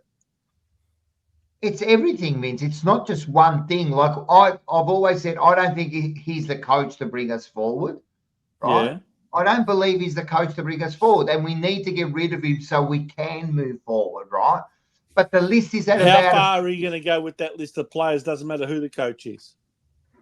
You go as far as you need to go. Like, let's just see what's going on. But, we have to get rid of some players. Like all those, to me, some of those players, the ones that are on the fringe there, the older ones like the Sard and that, it's time to go. It's time to go. Right? Yes. We have to start fixing those sort of players, people like Wiedering and thing, we've got to think about it. What did you think of Wiedering's game tonight? I think it was a so-so game. It was a 50-50 game. It wasn't outstanding, but it was okay. There was nothing like he doesn't look invested. Half, he was getting smashed. I think he's just out of form. I don't think this is like Wiedering. He has to be out of form. He got touched up in the first half by Logan Morris. He got touched up. He got beaten badly in the first half. Yeah, big time. Yeah, he got absolutely. I just think his heart and mind's not in it at the moment. We know Wiedering's a good player. You know what I mean? Like with Cripper, he's another one. Like, at the end of the year, we've got to make a decision. Do we want him to move forward? Did you hear Wiedering's interview? Did you hear Wiedering's interview on with Jared Waitley on SEN during the week? Yeah. He sounded like he'd just been to a funeral. Yep. He sounded like so down, monotone voice, almost rehearsed answers. It just gave me no inspiration, no encouragement to say this guy really is invested and really wants to see this club go forward. He sounded like he was defeated. And that's why I think the coach is the big issue. If we can just, that's not going to fix everything, but it's a start. Like I was saying to Zach and Taylor tonight, I was going, if we had an assistant tonight, just say we had the assistant coach in tonight and we played like that, I'd be a lot more up and about now, because I'll be like, because to me, it's Voss is one of the main issues. So if we done that sort of game tonight with an assistant, I would have been more up and about tonight. I would have said, yep, that's up. Even with that first half, the way we played. Well, like I would have thought, like it looks like we're doing something, there's maybe a bit of change in that. But with Voss there, it feels like, I know, for me, I feel like Voss has to go. So unless we win the next 15 games, I'm not happy, because I think we're not going to get anywhere with him. Isn't it amazing how our sentiments change depending on what happens first and what happens second? Because we've discussed tonight how this was exactly the same as all the other weeks, except in reverse. If we had started the first half and gone in at half time with a 38-point lead, because don't forget, we turned a 49-point deficit into an 11-point defeat, which means at that point in the game, we outscored them by 38 points, right? Yep. From about I don't know what it was, it might have been the 6 or 7 minute mark of the third quarter till the end of the game, we outscored them by 38. Now imagine if we had gone in at half time, 38 points up, and then lost the game by 11 points. We got outscored by 49 in the second half instead. We'd be shattered right now. We'd be going, here we go again. We had a great first half and we capitulated. And that's what I'm saying. It's only because we played a better second half And that's But what we it's did really against St Kilda. We had a really good second quarter, had a good, healthy lead at halftime, and we capitulated. And this is the thing. We're not playing a full game. We're playing patches. And so we played a good patch at the end this time. But, sometimes that's we play why a good I patch think in the middle. that's why I think people are more sort of filled with hope and enthusiasm and sort of because of the way we finished the game rather than the way it started and then finished badly. I'm not. I said most people. Yeah, well, I mean, knowing this team, look, you don't know what you're going to get next week. Honestly, no. I know what I'm going to true. get from Collingwood. I know what I'm going to get from Geelong. I don't know what I'm going to get from Carlton. I knew what I was going to get from Carlton in 2023 and 2024 in those 10 weeks, that first few months. But now I don't know.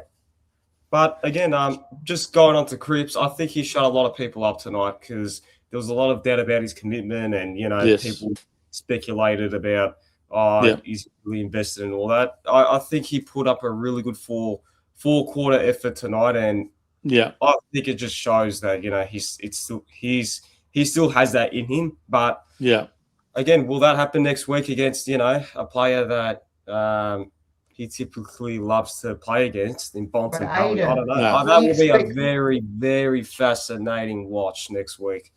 But Aiden, with Cripper, like I'm going to give him credit that he had a good game today, but I expect that from him every week. Like, I'm not going to applaud him for having a game that he was meant to have. Like, we've been asking Cripper to stand up as a leader during games, and he hasn't all year, right? Correct? Right. Yeah, but you're not going to get that every week. Up and you can't tell me and say, he showed up people. What, for doing your job? Yeah, but you're not going to get that every week. Well, you do from other leaders. You don't get that from Bontempelli, though. You don't get that from Bontempelli 80% of the fucking time. I mean, you do, but not every week. No, all right. So you don't get it 1 week you kind of miss out on. We're not getting any of that from Cripper. You've been saying that every week. We've been saying, where's Cripper? Where's Cripper? Why didn't he stand up at the end? Why didn't he stand up last week at the end? Why didn't he stand up against Collingwood? Why didn't he stand up against St Kilda? Why didn't he fucking stand up against Melbourne? So now that he does it, we all going to fucking now, all right, well done, you're a champion. We know he's a good player. But as I said, I put Cripper at a different level to everyone else. I expect you to stand up every fucking single time. I don't want to hear excuses. You're the leader. You want to be the leader of the club? Fucking lead. That's it.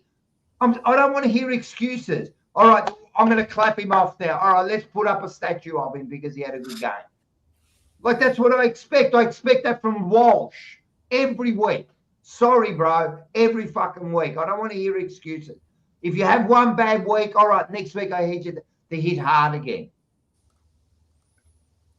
And this is our problem, Aiden. This is our problem. Now we're going to applaud Cripper for having, and it wasn't even a great full game. His first half wasn't that good, bro. That's one of the reasons we were 49 points down. But he stood up at the end. Well done. All right, good stuff. What do you do? Do you go to school or something? What do you do? Do you go to work? Yeah. I go uni, but I was going to say that So when you go to uni, I'm going to come. You know, while you're taking your notes down, I'm going to sit in the back and I'm going to clap you while you're taking your notes. Like, fuck, that's what you're supposed to do, man. Just fucking do it. Shut up. But I'll say that I expect that from him next week. But will we get that? I don't know. We'll see next week. Valley taking the fucking piss again. 1 goal, 30, 14, 16. How many times has he done that, Mark, this year? 10 tackles, 7 clearances. I mean, you can reel off the fucking number. Who? Bont.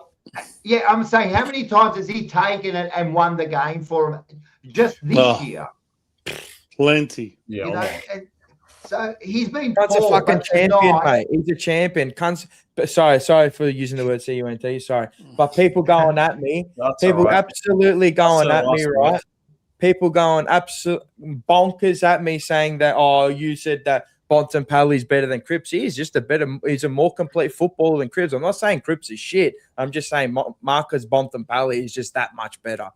How he hasn't won a Brownlow is beyond my doesn't matter, comprehension. Vince. It doesn't matter. He's got a flag. It really doesn't matter. Yeah, I know. it doesn't matter. At the end of the day, we play for flags. No, not but all for I'm saying is individual he honour. should have won a Brownlow by now. He'd probably go close to winning it this year again. I mean, how old is this bloke? Seriously, he has to be 30. He's a champion. If anyone thinks that Bontempelli isn't a more complete footballer than Cripps, you don't know the game. Oh, no. Cripps is a good, but Bontempelli, he's a Kudafides type. But we were talking about this the other night, Mark. Imagine him versus Kuda. He can play at any part of the ground. Yeah, he's 30, by the way. He's 30 years of age. He's more complete, But look, don't get me wrong. I think Cripps has been. It's a good game. No, it was better one. And it was a good game today. I'm fucking wrapped that he played a good game. But mate, don't just sit there. Like, I don't want to hear people now saying, "Oh, he showed you up," and he showed you up nothing, mate. You just did what you had to do tonight. That's it. That's all you did. Like even Mackay had a good second half, didn't he? He was taking those marks. He looked like. Gunston's doing it at fucking 800 years old, mate, every week. You know what I mean? That's what I'm saying. Like, that's the good difference. They're doing it all the time. Bontempelli's doing it all the time. Gunston's doing it all the time, every week. So we need more consistency. You know what we're doing now? Joe Bedor. Cadrick, anyway, lads. You know what we're doing now? We're clapping moments. Efforts. Yeah, Happy clappers. Anyway, lads, have a good night. I'm gonna snooze for the VFL tomorrow. Have a good night again. Mars, get off the Xanax. I like when you're angry. Reverse Uno, yalla. I can't always be angry. I have a heart attack or something. What did you think of What did you think of all of the Blues brothers there in the crowd tonight? Oh, if I say something, the channel will get fucking taken off. I said enough at the Sporting Vibe. They're all right, They get into the spirit of it. They do it up there. The Queensland supporters group. They do it every year if they play it together. They do. Yeah, good on them, but I just if you remember when we played our prelim in 2023, they were there in force that night too. And also the round one comeback win, they were there. In fact, tonight had a bit of a feel like similar to that round zero comeback win when we were 47 points down and we ended up coming back to win by a point. By a point, yep. Tonight we were 49 points down and, we got back to within 10 at one stage, but we weren't good enough to go the final step. If you want to just look at the good thing, look, it was a good comeback. Like, it was a good effort at the end. The game was in the balance with 4 or 5 minutes to go. They could have fallen over. All right, so Brisbane maybe weren't playing at there. Adam Saad's mistake cost us the game in the end. Well, but also the game, but it was a silly mistake. I shouldn't be too harsh on him. That moment cost us any chance of winning. Yeah.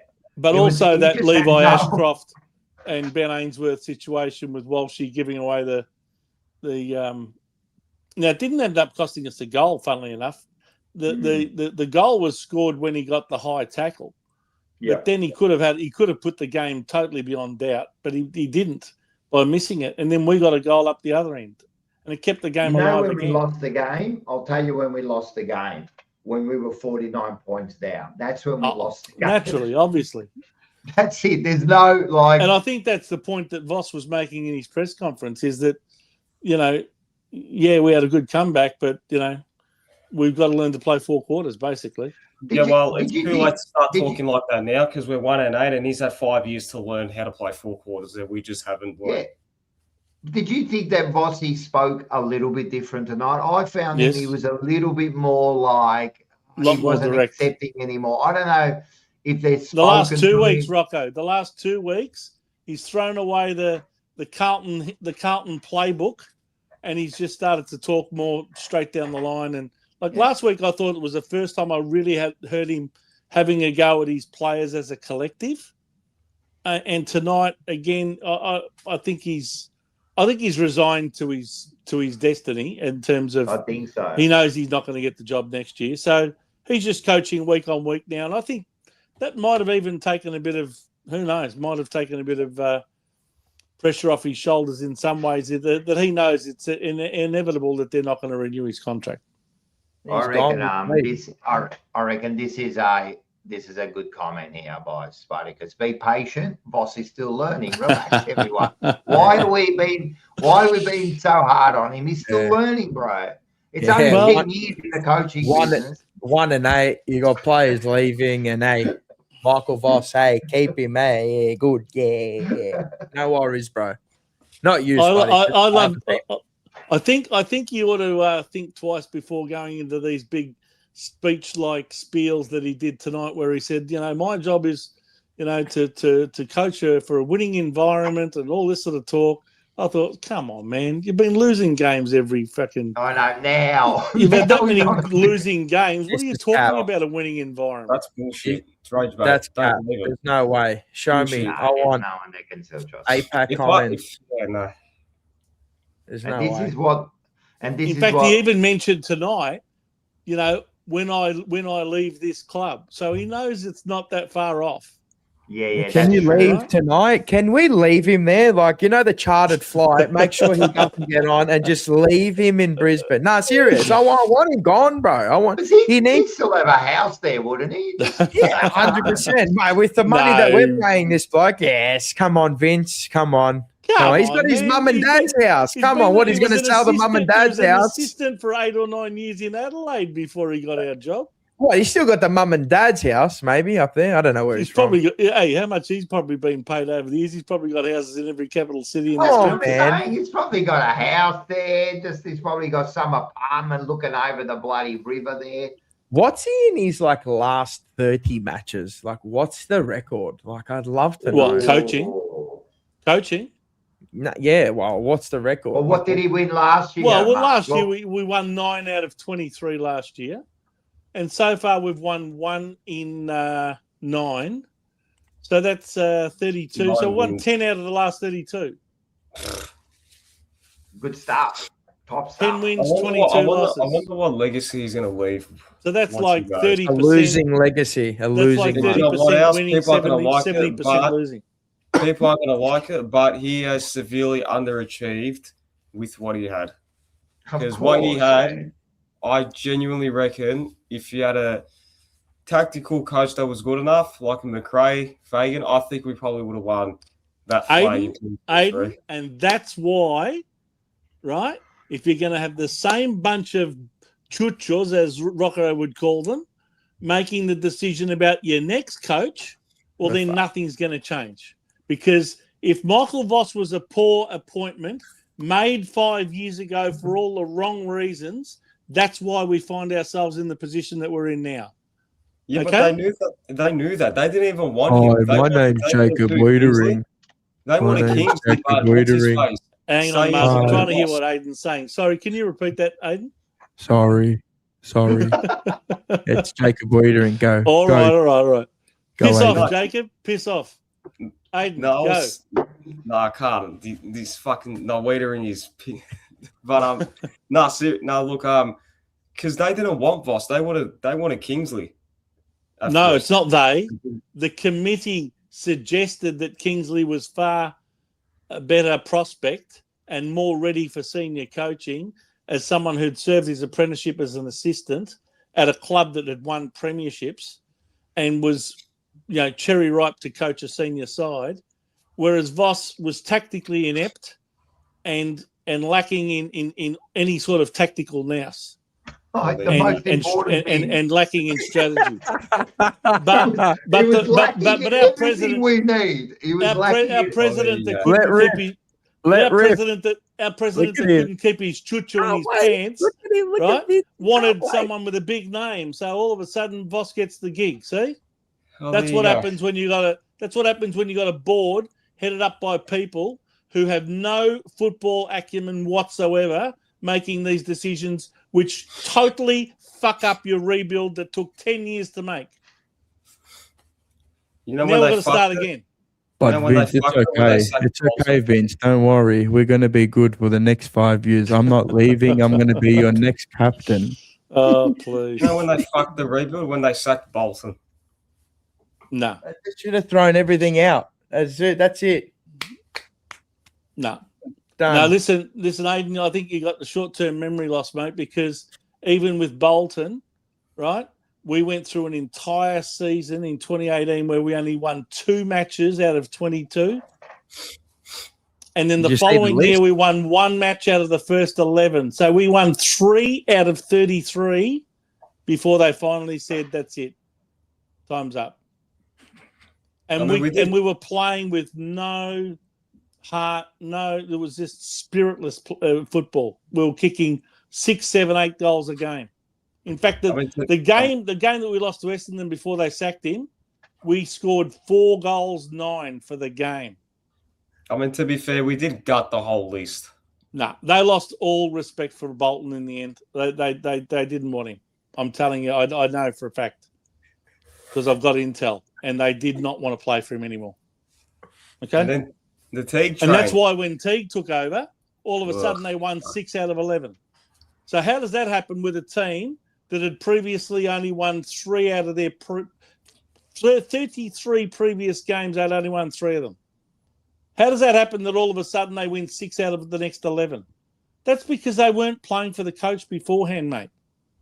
It's nothing revolutionary. It's because all of a sudden they're freed up to play the way they want to play. And I think one of Voss's biggest mistakes is he's trying to get them to play a brand of football that they're not capable of playing for 4 quarters. They might have it for 1 or 2 quarters, but they can't do it for 4. And that's what we've seen for 9 weeks in a row now. And all of last year too, don't forget. There were many, many examples where we crashed and burned in the second half. And it's been proven again this year. They can't sustain it. I want to know what Bocek, can we talk about Kemp's weakness, which clearly played a part? Which weakness are we talking about? Which one? The one where he can't fucking kick? Can't kick for goal. Fuck me. People glaze the guy for weeks, and people glaze him and they're in love with him and shit. They're making videos of him. He is shit. He is. Let rip, Aiden. I love when you let rip. No, I think Bocek's talking about the. He's not a forward. Bocek's talking about the wide board weaknesses. I love Aiden when he goes on a passionate rant. Let it rip. I love it. No, I can't be fucked. Honestly, I think last week I gave Mars one of the biggest sprays I have to this team in probably ever. Yeah, but we'll keep that private. We will keep it private. We would keep it private. I don't know. Billy Wilson. What was the point of him being played? Like I told you, if you're going to come from the VFL, if you're going to come from the VFL, you might as well say I don't want to play and just say you're sick for the week. Better. I thought you know what? To be honest, they can't drop him this week. Who? Billy Wilson. They've got to just leave him now. No, they can't because Florence injured. And he will. Florence definitely got injured tonight. He was hobbling after the game too. I saw Williams was terrible tonight. I don't know. I just had a feeling he's just not ready yet. Like if people been asking for Billy Wilson to come in, I'm like, have you been watching the VFL? He's just not ready yet. How many years are you going to give him to get ready, Mars? He's been on the list for 3 years now. Yeah, but he just doesn't have defensive discipline. He's a defender, apparently. Well, he doesn't have any defensive discipline. If you go watch him play football, like he's good going one way, fine. But we're mostly going that way. So you got to be able to defend, you know what I mean? Look, I just don't think he's there yet. Is he being played out of position? Nah, he's off halfback, but he'll probably play next week. I hope they don't drop him, like only for the reason of you can't bring in a kid for 1 week, man. Fucking hell, they've done it. They've done it with Cooper Lord. I know. I'm saying I hope for 2-3 weeks. You have to see how he goes. That's it. Don't play star. He didn't play in the last quarter. He didn't play in the last quarter. He didn't play a minute. He played 50% of the game. What sort of? How do I explain it? Is that how bad would he have been compared to Sard in that fourth quarter? Because Sard did nothing for 2 quarters. I don't think Wilson wouldn't have done half as bad, to be honest. Even Well, though he let's looked face pretty. it, He looked they weren't pretty healthy. dejected. He's obviously had maybe a stern talking to. I'm not sure. I'm not sure. G'day, Dave from Western Australia. How are you, Dave? Better late than never. Sorry, I've been working. It's okay. How you Don't going? ever let that happen again. Not good enough. Some of us have to work for a living, Vince. No, that's all right, mate. He's the number one pharmacist in Western Australia, mate. Did you know that? Well, number one, working too hard, not getting paid. Yeah. Number one chemist. Right. Did you give him the Corona needle? Not tonight. I'm gonna give him the Corona needle. Remember that with what's his name? The Fauci. Yeah. Oh, no, the you idiot. The minister. What's his name? That was one of the with the Aboriginal lady. That's one of the greatest videos ever. you'll ever see in your life. That was the funniest thing I've ever seen. But David, what'd you make of? I know. What'd you make of our great comeback, as everyone will allude to? Well, it's worrying. I mean, who is the real team? Were we the garbage second quarter team or the end, which we showed promise? You were just talking about Sard. Certainly, I was happy with some of the 2 players. I mean, some of the players I was nervous about was Hayward and Chera. I think they both did quite reasonable jobs. Not sold on Sard. Florent definitely still has me worried with his turnovers, but from what I've seen and what I've heard, it still looks okay. Do we still believe that Lewis Young should come back in the team? Anyway, there was certainly lots of good signs. I'd rather Lewis Young than Kemp. I don't even know why Lewis Young was dropped. Because the fan base demanded it to a certain degree. And also, he hasn't even been playing bad. Like, I don't get why people don't like him. He's actually been playing decent ever since he's played. Yeah. Yeah, it's he'd be better than Haynes. He'd be better than fucking Kemp. Throw him up forward. I don't care. Kemp's been doing what they ask of him. Kemp's definitely been doing what they're asking of him, which is to put pressure, to chase, he's provide been giving a contest. And he still probably panic kicks too much when he's disposing of it, and still is a bit gung-ho and not accountable, but I think he's more accountable than others. I mean, I don't know if you guys have mentioned because I've come in late, but I remember seeing Ollie do a 2-handed ham basketball chest pass to a player in the middle of the back line at one stage. At least Lewis Young would double fist it out, if nothing else, and not mark it. But there was it would definitely seem to be a Jekyll and Hyde kind of a night for us. That's for sure. Been a Jekyll and Hyde team for 5 years. Hey, boys, can I tell you something that we've had going for us this year so far? Unlike most other years that I can remember, our injury list is almost negligible. Oh, yeah. No one's injured. You've got Jesse Motlop out for the year with his knee. Harry O'Farrell out with his knee. Now we've got Rob Monaghan, who's not even a consideration for a senior spot, out for the season with a shoulder. And Lucas Campriali, kidney laceration, to be confirmed. They don't know when he's going to be right. So, how many of those guys are going to be in the best 23? Maybe Harry O'Farrell, maybe Jesse Motlop. O'Farrell definitely. Monaghan has been playing better, and Jesse Motlop is making really good progress. He's really coming on well. He worked really hard after his injury. Physically, he's getting better. But what I'm saying is Monaghan and Campriali have barely ever played senior football. In fact, Monaghan's never played senior football. Campriali's played 3 games. So really only Harry O'Farrell and Jesse Motlop are realistic chances of making the senior side. So we're at pretty much full strength at the moment, close enough too. If we start copying some injuries to key players, that'll make things even harder. But so far we've been able to avoid them, unlike most other years. Well, it would have been nice if we had 0 injuries on the fucking what's his face, Andrew Russell, that idiot. So I think we need to sort of give appreciation to this new guy that's in charge, because he's done a fair good job with the likes of McGovern, Williams, and all those players. Chera too. Shearer's hamstrings, Sard's hamstrings. Yeah. Williams, every muscle in his body for Zach Williams.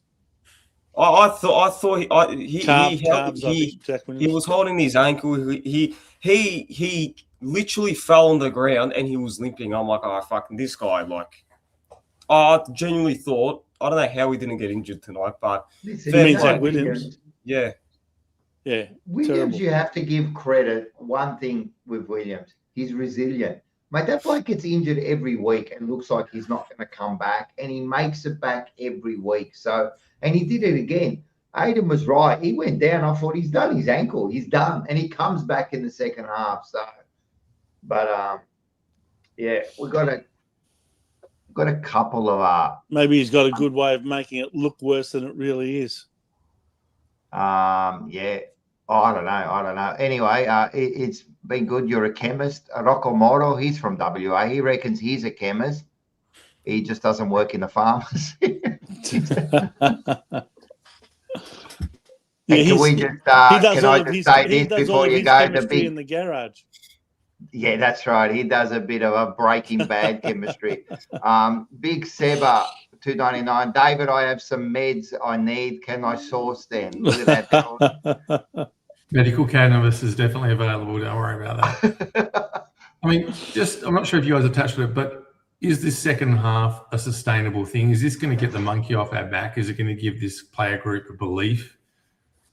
No, you're not falling for it. It gives them something to build on for next week. If you had a Yeah, choice, come to you'd rather, Carlton. if you know you've only played a good half. Just what are they waiting for? They just pull the trigger.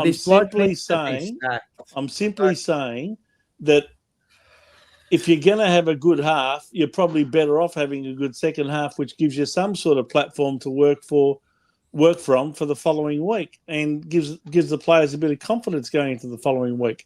Now, whether they're going to be competitive against the Bulldogs, we'll wait and see. They've got a very susceptible team at the moment, especially in defence. They've got that many injuries. If they were full strength like us, there'd be no contest.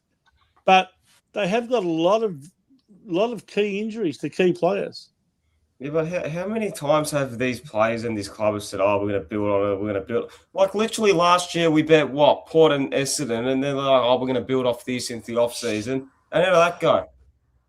So I don't know what they'll do with this performance. They'll definitely say, "Oh yeah, like we take the positives, we'll build off it and all that." But I'm telling you now, if we're 30 points down, 40 points down like tonight, then we've built off nothing. But we definitely showed better ball movement, better control, better decision making. So you can see that we're close. All we just need to do is make it click a little bit better, and we might be better than we are. And we're definitely not tanking.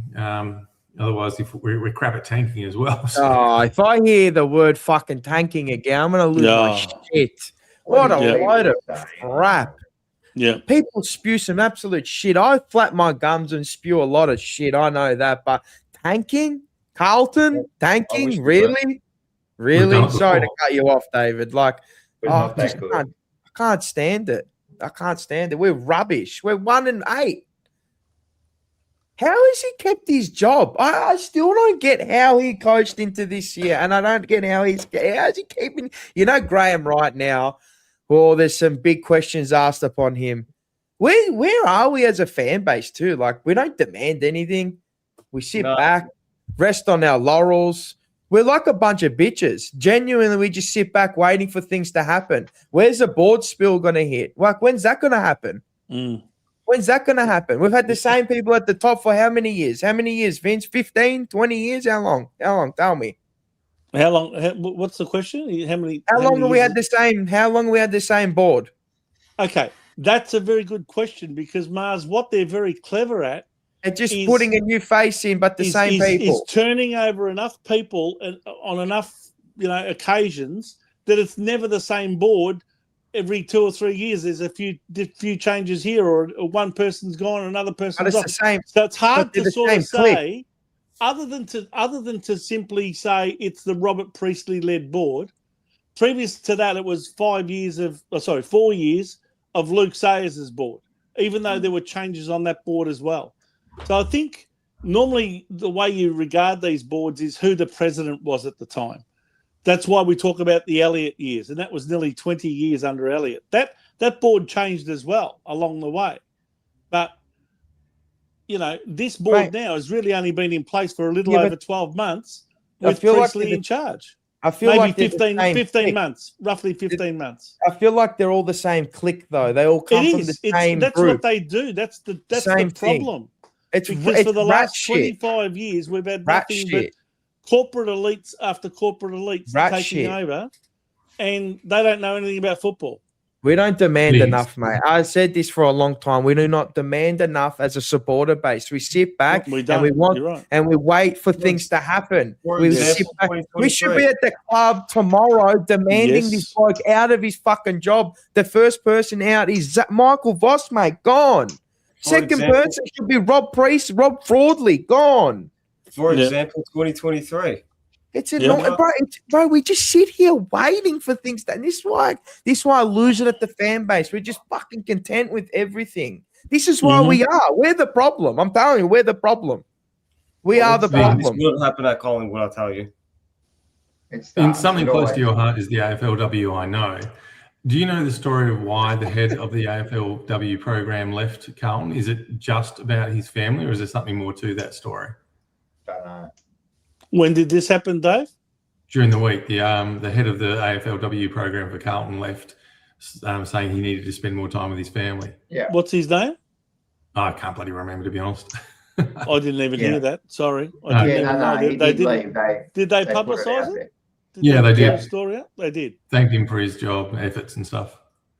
Well, just on the cusp of when a new season's about to start, that's very untimely. Yeah, that's what I thought. Well, No. I actually think that if anything, the one area of the club that they have started to improve on dramatically is the AFLW team. I actually, after last year's efforts, where I think they made a prelim, I think, against Brisbane. In Brisbane, they lost. Yeah. Likely story. Does anyone in the men's team know about losing to Brisbane in Brisbane in a prelim? I just don't care. So the about girls did the same. I actually think that they're a big chance to win it this year. Good on them. I don't pay to watch them. I don't care. I pay to watch the men. I mean, I've been going to see the men for fucking 20, 30 years. Understand. Fair enough. We don't. No, I'm telling you, as a fan base, we're a bunch of fucking cowards. We're cowards as a fan base. So, Mark, on a serious note, right? All right. So we've discussed this over and over again about the board and we should be doing something. So what should we do? Like, on a serious note, I know we've discussed it a million times. There should be an election. But it won't happen. I know, but as a fan base, we are too. But it won't happen. You know, our fan base won't do that. Yeah, because they're a bunch of cowards. They're happy. They're just casuals. You know what the fan base unfortunately assumes is the answer every time when we find ourselves in a deep hole? Sack the coach. They get brainwashed into thinking that sacking the coach is the answer and bringing on a new coach. All three things need to happen. That's what they think. And that's what the board gets away with every time. They use the senior coach's position as a scapegoat for their own failings. They never come out and say, geez, we got that one wrong again. But don't worry, we'll get it wrong. We'll get it right next time. They never admit to their own failings, ever. They only make everyone else accountable, but never themselves. All right. You're right. And we've discussed this on all our shows over and over. How many times? We can't say it. You have to. And this is the hard part, Rocco. The answer is you need to formulate a ticket of 8 people, because that's how many can go onto the board maximum. 8 people that will challenge head-to-head. Well, we tried that existing board. Well, we were trying to even just get the general meeting going, and you can't even get that. I understand that. We got the petition, and they denied us the meeting. And if we wanted to enforce the meeting, we would have had to spend a couple $100,000 going to the Supreme Court. Right. And by the time that happens, it's already 1 year down the track. All right. So then what's the answer? If you can't you even need get to, a you meeting. need to include as part of your part of your alternative ticket, some pretty big wigs in the legal area who can basically put up their services so that you're not charged for it in order to enforce that that petition if, in fact, the board challenges it. And I think one of the other ingredients that you need on that ticket is some football acumen, some people on there who are football people. If there's one thing that's really lacking on our board is anyone on that board who knows how to run a football department and understands what makes up the fabric of a successful football club.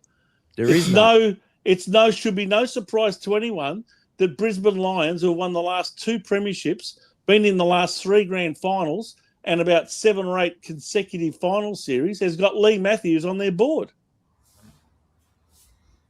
Now, we don't have anyone like that. But this is the problem, Vince. Now, I know everyone talks about, oh, this is what we need to do. And, you know, like the board has to be spilled to that. But no Rocco, you also, to get those people onto your ticket sounds easy, but it's not. It's very difficult to get people to commit their time, unpaid, their time to a board of directors that is an alternative to the existing one. Because one of the things that I found 5 years ago in trying to formulate a ticket is how many people would, in their heart of hearts, they'd like to do it, but they also can't afford to sever the ties with the existing people at the club for business reasons. It's amazing how many people just will not risk it from a business point of view. And this is exactly right. And this is what I'm trying to say. Like, we know what we want, but to get this, it's not that easy, man. But if you think that a ticket of people just made up of 8 rank and file supporters, you need is going to beat the existing board, you're kidding yourself. No. You've got to have some people with genuine skills in all sorts of facets of running a football club, and that's why we have something called a skills matrix, which you know, the board decides to keep chopping and changing depending on which mate they want to bring onto the board next. It's amazing how for years they had lawyers on the board, and then I recall the lawyer that ended up resigning, Chris Townsend, who, by the way, is now back on the board. But when he resigned, they didn't replace him with anyone legal. And one of the solicitors that I know at the Carltonians put up his hand to go onto the board because he could see that there was a vacancy there from a legal perspective. And he put up his hand, and they talked him out of it by saying, "Oh no, we don't feel we need those skills anymore on the board. We're going to outsource all of our legal work." And what have they done within 2 years? Brought back Chris Townsend. Because he wasn't part of the boys' club. Exactly. Thank you, Dave. It's all bullshit. They make it up as they go along just to suit themselves and the mates that they have within their own business circles and their own business network. That's all it is. And that's what they keep doing. So in other words, it's almost impossible. Yeah. It's almost an impossible task. It's not impossible. I said if almost. The environment, listen. If the club continues to lose games and on field is really disastrous, like it was in 2002 when we had our very first ever wooden spoon in our history, right? That created an environment where the people who wanted to get rid of John Elliott thought this is our chance to strike, and they succeeded because the on-field situation became so dire. Right? You need those people, Vince. I understand that. But what I'm saying is if you're coasting along reasonably well as a club on the field, your chances of challenging the board and unseating them is almost nothing. But now, when the club is not performing on field, hasn't been performing for years, it's been going backwards for 3 years under Voss, and, the president has been, almost sight unseen, sends out emails. That's the only thing he knows how to do. right? And you got a new CEO who's Sickening. started off with everyone really backing him and thinking he was the answer, and he's also made some questionable decisions along the way.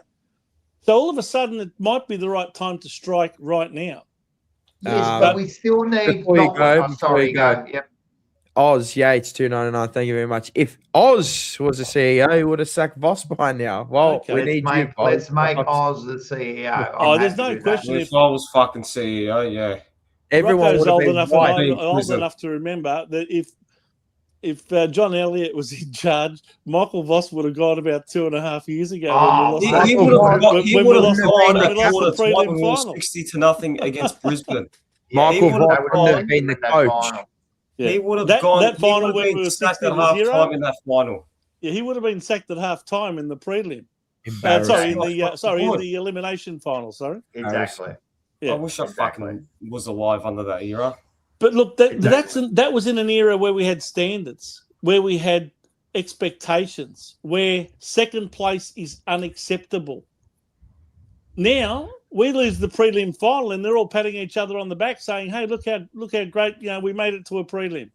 And they're doing and all the happy clappers are clapping them off the ground after losing a preliminary final. But it's still the five families, the Pokey Kings and the like, that are still influencing us off the field. They're also the ones we need to kind of move on from. As much as I respect Pratt and all he did for the club, their influence is now something that is holding us back, not taking us forward. We need to move on from those guys. The five families are black on black. The only way you will do that, Dave, is if you have a ticket of people that is seen to be even more capable, more credible, and has more respect from the average supporter than the ones we've got now. Now, you've got to get a football director who's better than a Greg Williams. You've got to get other directors that are more favourable than the Paddy Kinnersleys and the Helen Kovaciches and the freaking Lara Careys and people like that, okay? And the rest of them on that board are all just CEOs and bankers and funds managers. Let's get Paul Talley. Where's Adrian Paul Talley? Let's get him. He's a man of the people. I don't even know if Paul Kelly's playing here in Perth tomorrow night down in the festival. He's really good. Great singer. Is he a Carlton man or not? I don't think he is, actually, no. No. St Kilda, I don't even know that he follows AFL football. Not Paul Kelly. He said Paul Talley. Paul Talley. Yeah, I know that. We got to do something as a fan base. If I also go down to the club with the boss out banner, sorry, Vince. If I also go down to the board with to the fucking club with a Voss out banner, who's going to join me? No one, because everyone's a coward. No one will join me. Everyone will say they will, but they won't. I could get 100 people, and I'm telling you, not even 5 people will join me because everyone's a coward. You know when Vince was trying to, when Vince was trying to do what we were trying to do is, I think you ended up with a couple of 100 signatures. Is that correct, Vince? Yeah. That's a couple of 100. That's it's enough, but it's not a lot.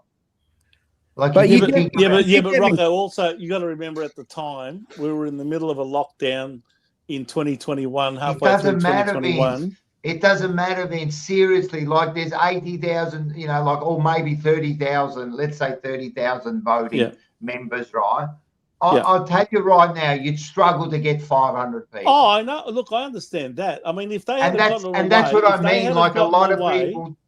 A lot of people talk, but to actually, do something about it. Commit yourself, put your name down, put your address, put your phone number and your membership number on a piece of paper and sign it, saying I am challenging this board. Yeah, a lot of people shy away from that. Exactly. And so, we say that let's do this. I mean, the only thing we can really do, I hope there is someone out there that is organising something and I'd be behind it if it's the right people, 100%, man. I'd put my name, my membership, 100% I'd do it. I'll do it on fucking line. I'd show everyone. I don't care, But I think the best thing we can do now is talk with our feet and our pockets. You know what I mean? Let's start doing something about it. Stop going to games and that. I know that's harsh, but I don't know what else to do. We need to take a stance. Like there needs to be a I stance. don't know what else to do. We are No, not but how many of you guys go to the AGM? Because I don't, because I'm in Perth. But how many of you guys go? If I went, I'd get banned from the club. Vince. Vince gave me the banana of the week. I was actually salty that I forgot about it. I actually I missed it too. I completely forgot. No, I said I was going to go all year to Vince as well. I go to most of them. I think there might have been a year at some stage recently that I didn't go because of health reasons, but I generally go to them. They're attended by the same 50 or 60 people every year. Can you believe? I'll be there this year, even Vince. though our membership is supposed to have been doubled in the last 10 years, from 50-odd thousand up to 100, same 50 people go to the AGM. Can you work I'd that get out? banned from the club. That's all I'll say. Can I tell you something? It's the one meeting of the year that none of those board members want to be at. They hate it. They hate it with a passion. They don't want to be there. They don't feel that they should have to answer to anybody. When they get curly questions, they get quite prickly at times. They can go and get fucked. And they just don't like to be made accountable for anything. They can. But don't worry. I asked some questions at this year's one, which really made them.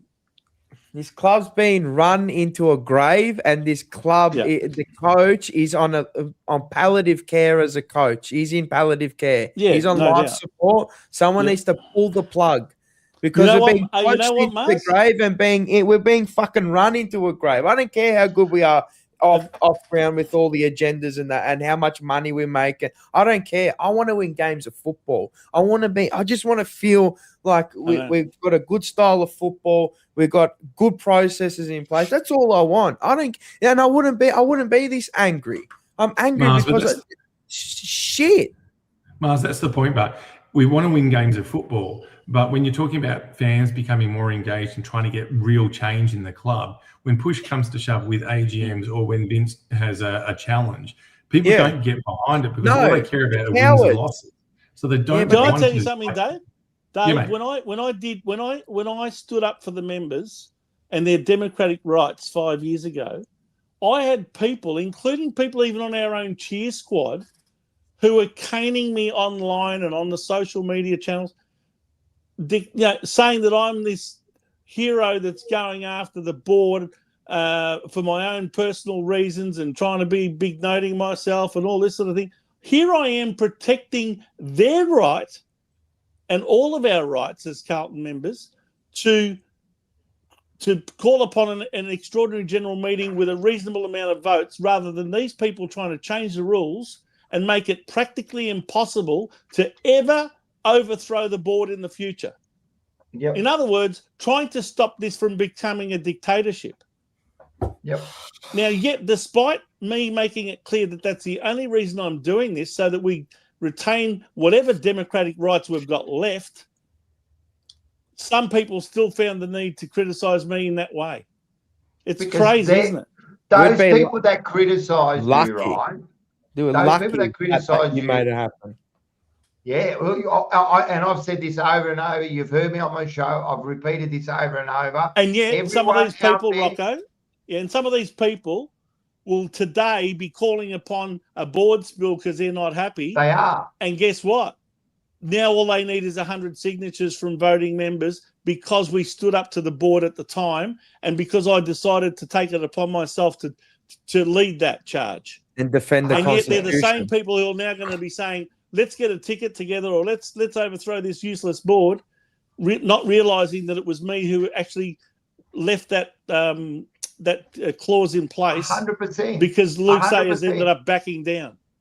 100%. And I've said this over and over. If it wasn't for Vince, everyone out there, all of you, look in the mirror. If it wasn't for Vince, you'd need 5,000 signatures right now. About 5,000.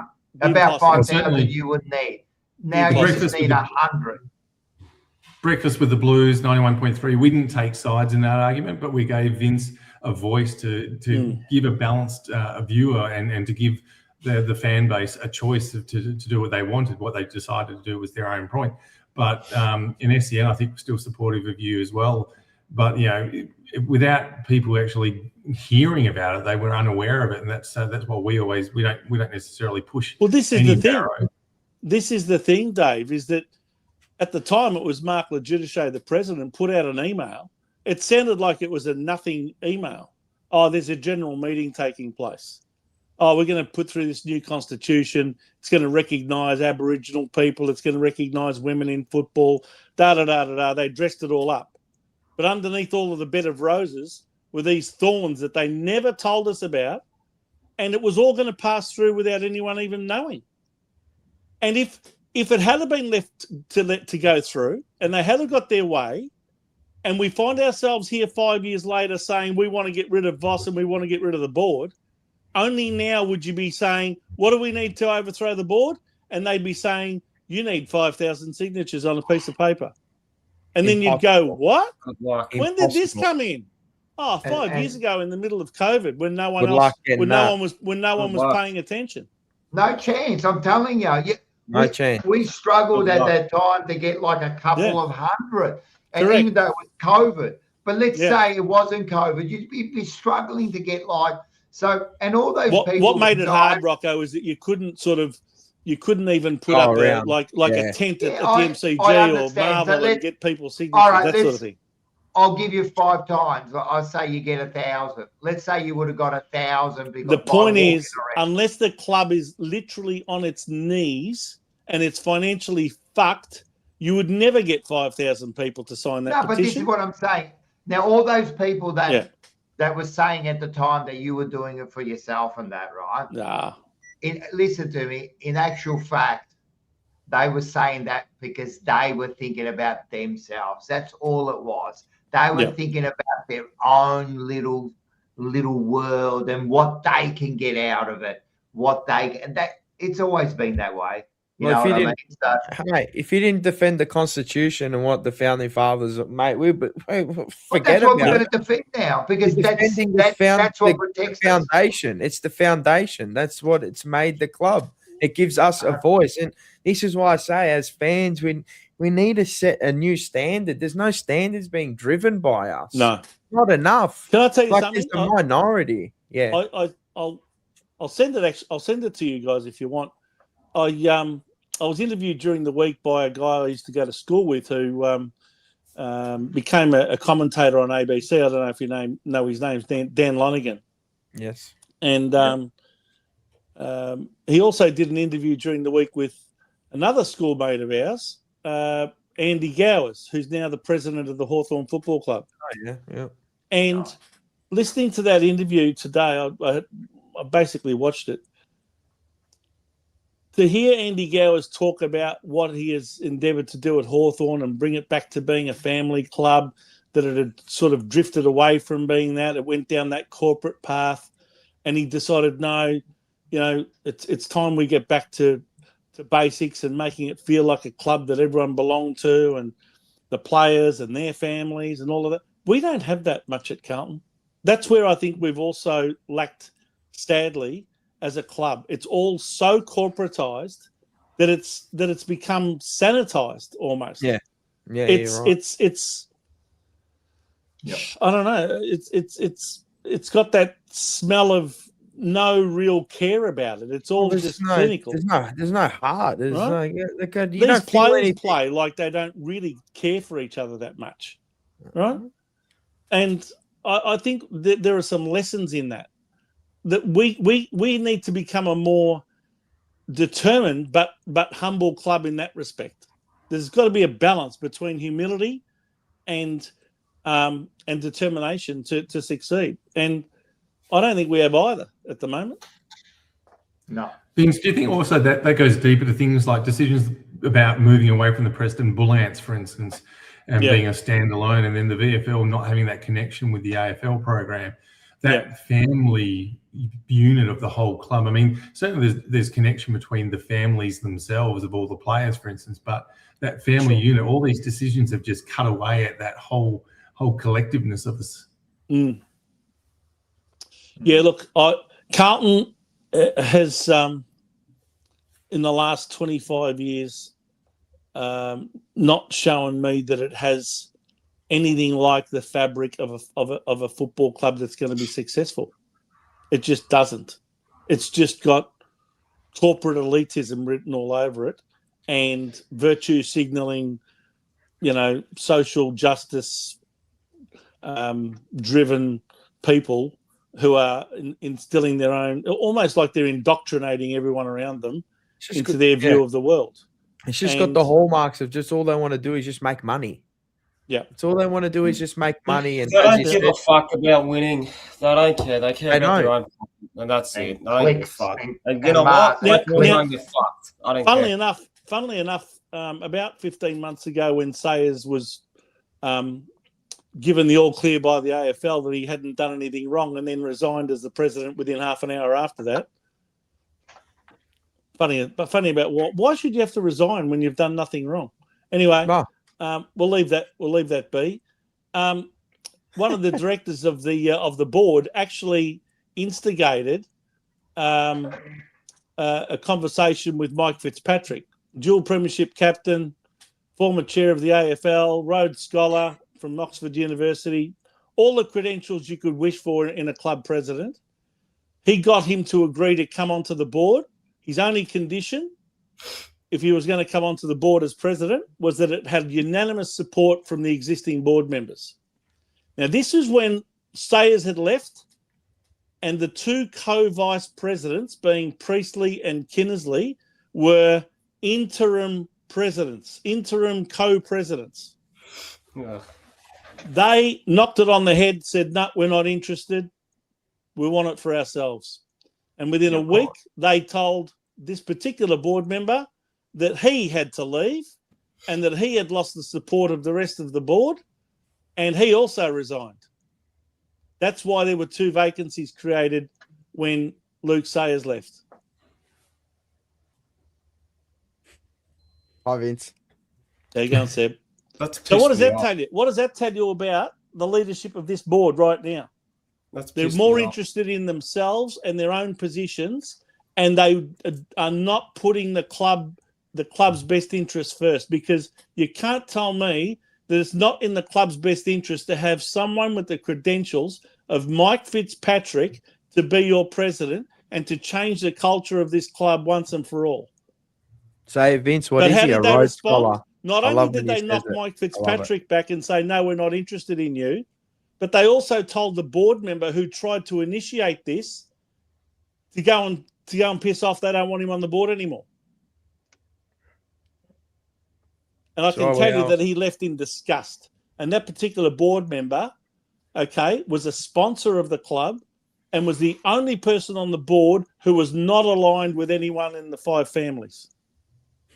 The five families. Oi, do you reckon if I asked the Pokemon, if he can give me the tips to how to play Genghis Khan, the Dragon League? Do you reckon he'd give me the master key so I can change the odds when I go and play?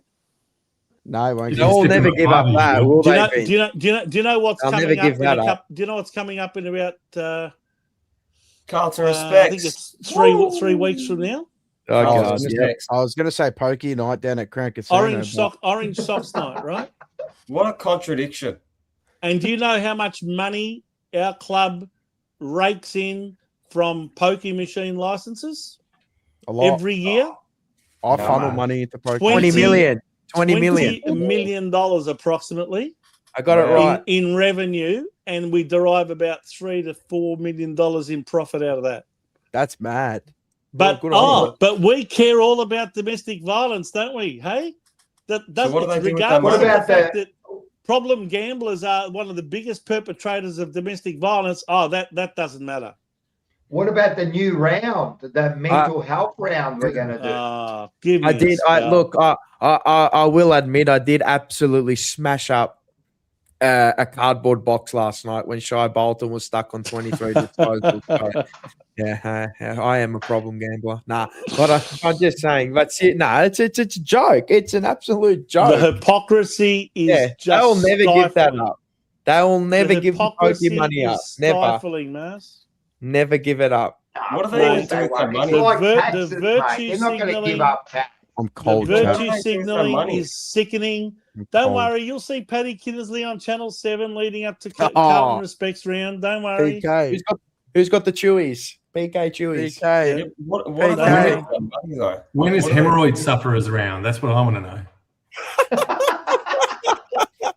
That's every big week, mama. David. That's every week, David. Every week we go to the What footy. do you prescribe for that, David? So you're the pharmacist No, of the year it's in a WA? cream. What's that cream called? A suppository. I don't have hemorrhoids. I've just got a blown out back from watching Carlton for 25 years. That's all I've got. Or something else. Can you give me? Can you just, David? Can you just Prescribe me him.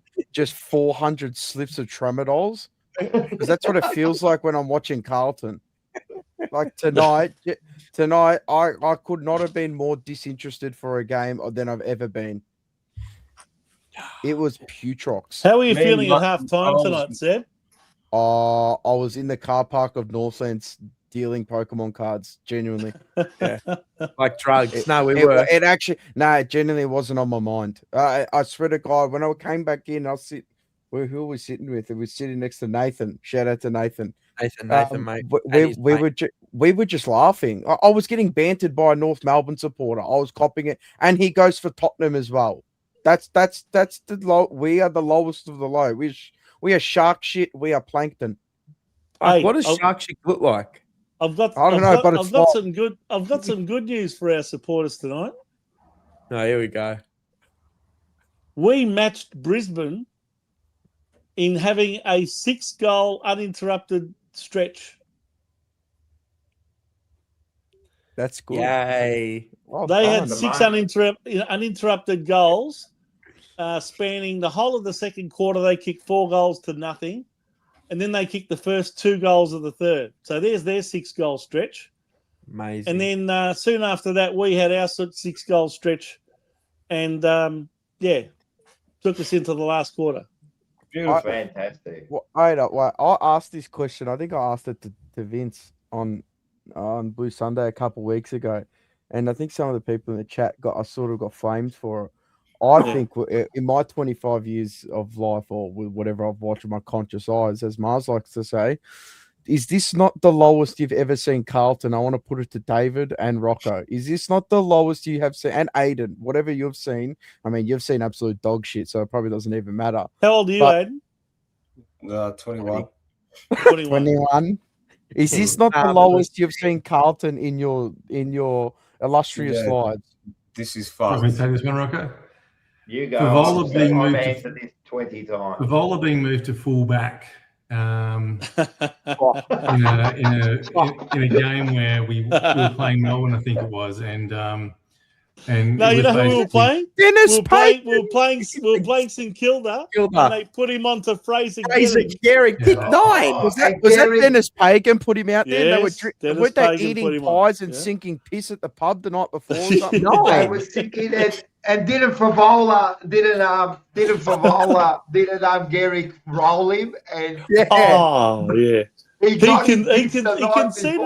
conceded about 5 goals. 5 goals in in the whole of the quarter. second You quarter. see what you've done, David? You've brought up another mean moment of the Carlton Football Club. Trauma. It's basically been the Cruiser Cup days were the ones that I felt were the worst. That left me so hollow. So I don't know if we're back there now, but it's definitely not. I mean, I remember having a good talk to David Parkin after with when we got thrown out of the whole paper bag site, and he knew that would set us back 10 to 20 years, and it was true. You would have thought the tide would have turned by now. So is this the lowest I've felt? I feel very disappointed.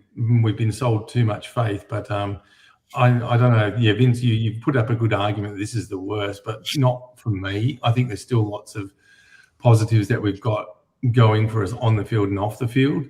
But maybe I'm just numb to it all after all this time. But I have seen success, Deborah, so I know what it's like, and I still get together with some of these old legends of Carlton, especially here in WA. So we had the bad passing of some greats last year, for instance. So I still network with the old school, so I have the old feelings there still. But so to me, it's not as bad. It could get worse. That's what I'm most worried about. Yeah. Well, actually, funny. I think I might have had this conversation with Rocco not long ago. And I note that we lost Warren Ralph and we lost Brian Kekovich last year. Who you had on your breakfast show there in recent times. But a lot of our favourites and champions of yesteryear, in the next 10 years, we're going to lose a big swag of them.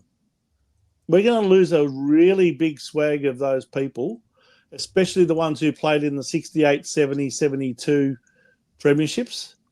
But even people that played around that 79, 81, 82 era, I'm telling you, in the next 10 years, it's going to get, because we're talking like, by the mid-2030s, a lot of these guys are going to be well into their 70s and 80s. Tony, how are you? Before you go, I just want to read this. Yeah, it's a pretty good one. Rocco Mora with the $5. We're pretty shit from 1897 to 1902, to be honest. You're a fucking idiot. That's very love funny. it. Mate. Hey, go on, Tony. funny. You well? Oh, good evening, boys. Well, good morning for you boys, actually. Going well. I'm pretty sure you've covered all the topics, but I thought I'd jump in here, say hello, and just remind us not to get too high on whatever that 25 minutes of performance in the second half was. But too toxic. Mate, that's what we are. Come on, if we're from north of the Yarra River, that's the way. We're Carlton from north of the Yarra River. That's in our blood. So yeah, but hey, there's some positives to take out of it. Frankie Bumba Clark Evans with a beautiful inside forward 50. Yeah, that was nice. Oh my god, bro! But mate, Kemp had two left feet. There he is. God. He's still got it. Mate, there he is. Mate, beautiful to see. I hate it. Mate, but that's where we're at. We're having to appreciate basic football, good inside forward 50 entries. But yeah, that first half again flew the white flag. That was just disgraceful. They should have been up by 12 goals at halftime. Yeah, that should not have been an 11-point win. I thought that should have been 80 to 100 the way they were going. It was just listless, but the pressure factor for both teams was sub 180. And Lions was doing a training drill. They looked like they were going for a walk in the park, Brisbane. Yeah, training drill. And that's what a premiership team does. They put these clubs away. Yes, they had to turn it on when they did. Dog act by Levi Ashcroft to drop the knees, and the umpires again fell for it. But at least Walsh showed some push and shove and whatnot. But yeah, it's just once again we're our own worst enemy. We're missing 2 to 3 meter handballs. We are just listless, and unfortunately for Sard, back to West Coburg, bro. Time to go. Bakery, A1 Bakery, mate. Sydney A1 Road, Bakery. Brunswick. Or Balhaz, which one? Balhaz pastry on Sydney Road or A1? Like it's just A1. That's his. Zatar on the corner of Munro Street and Sydney Road, right next to Trevally. Best cannolis in the game. Unfortunately for him, Sard is gone. You know one thing with Sard, when he gets the ball, he never runs straight. Like he'll always run to the left, and then he does that kick. You know what he'd be good in? You know what he'd be good in? You know what he'd be good in? The MotoGP, because he's always leaning like that. He's always leaning, mate. He would be the best taking corners. You're right. You're actually right. You're actually right, mate. But he'd be the best Lebanese MotoGP. He'd be the first ever. He'd be the best. He'd win a world championship. Far out. As long as it's like Nate Oda, you just keep going left. You remember those old things where the nuclear explosions, duck and cover? That's him. He like ducks and covers. He's cooked. He's done. He's got to be done, right? How's the way everyone went up to him? How's the way everyone went up to him after he fucked up? Oh, don't worry. Yeah, but that's what we do as a club. We just pat each other on the back in the like. I think that was the end of Sard, and the best we got out of that pick 8 was a 2021 All-Australian individual honours and some moments where Ange Christou and I think is it Val Perovic, if you correct me if I'm wrong, Vincenz, got the wolf. That was it. I bought that back. I'm taking everything. I bought that Claim the back. credit.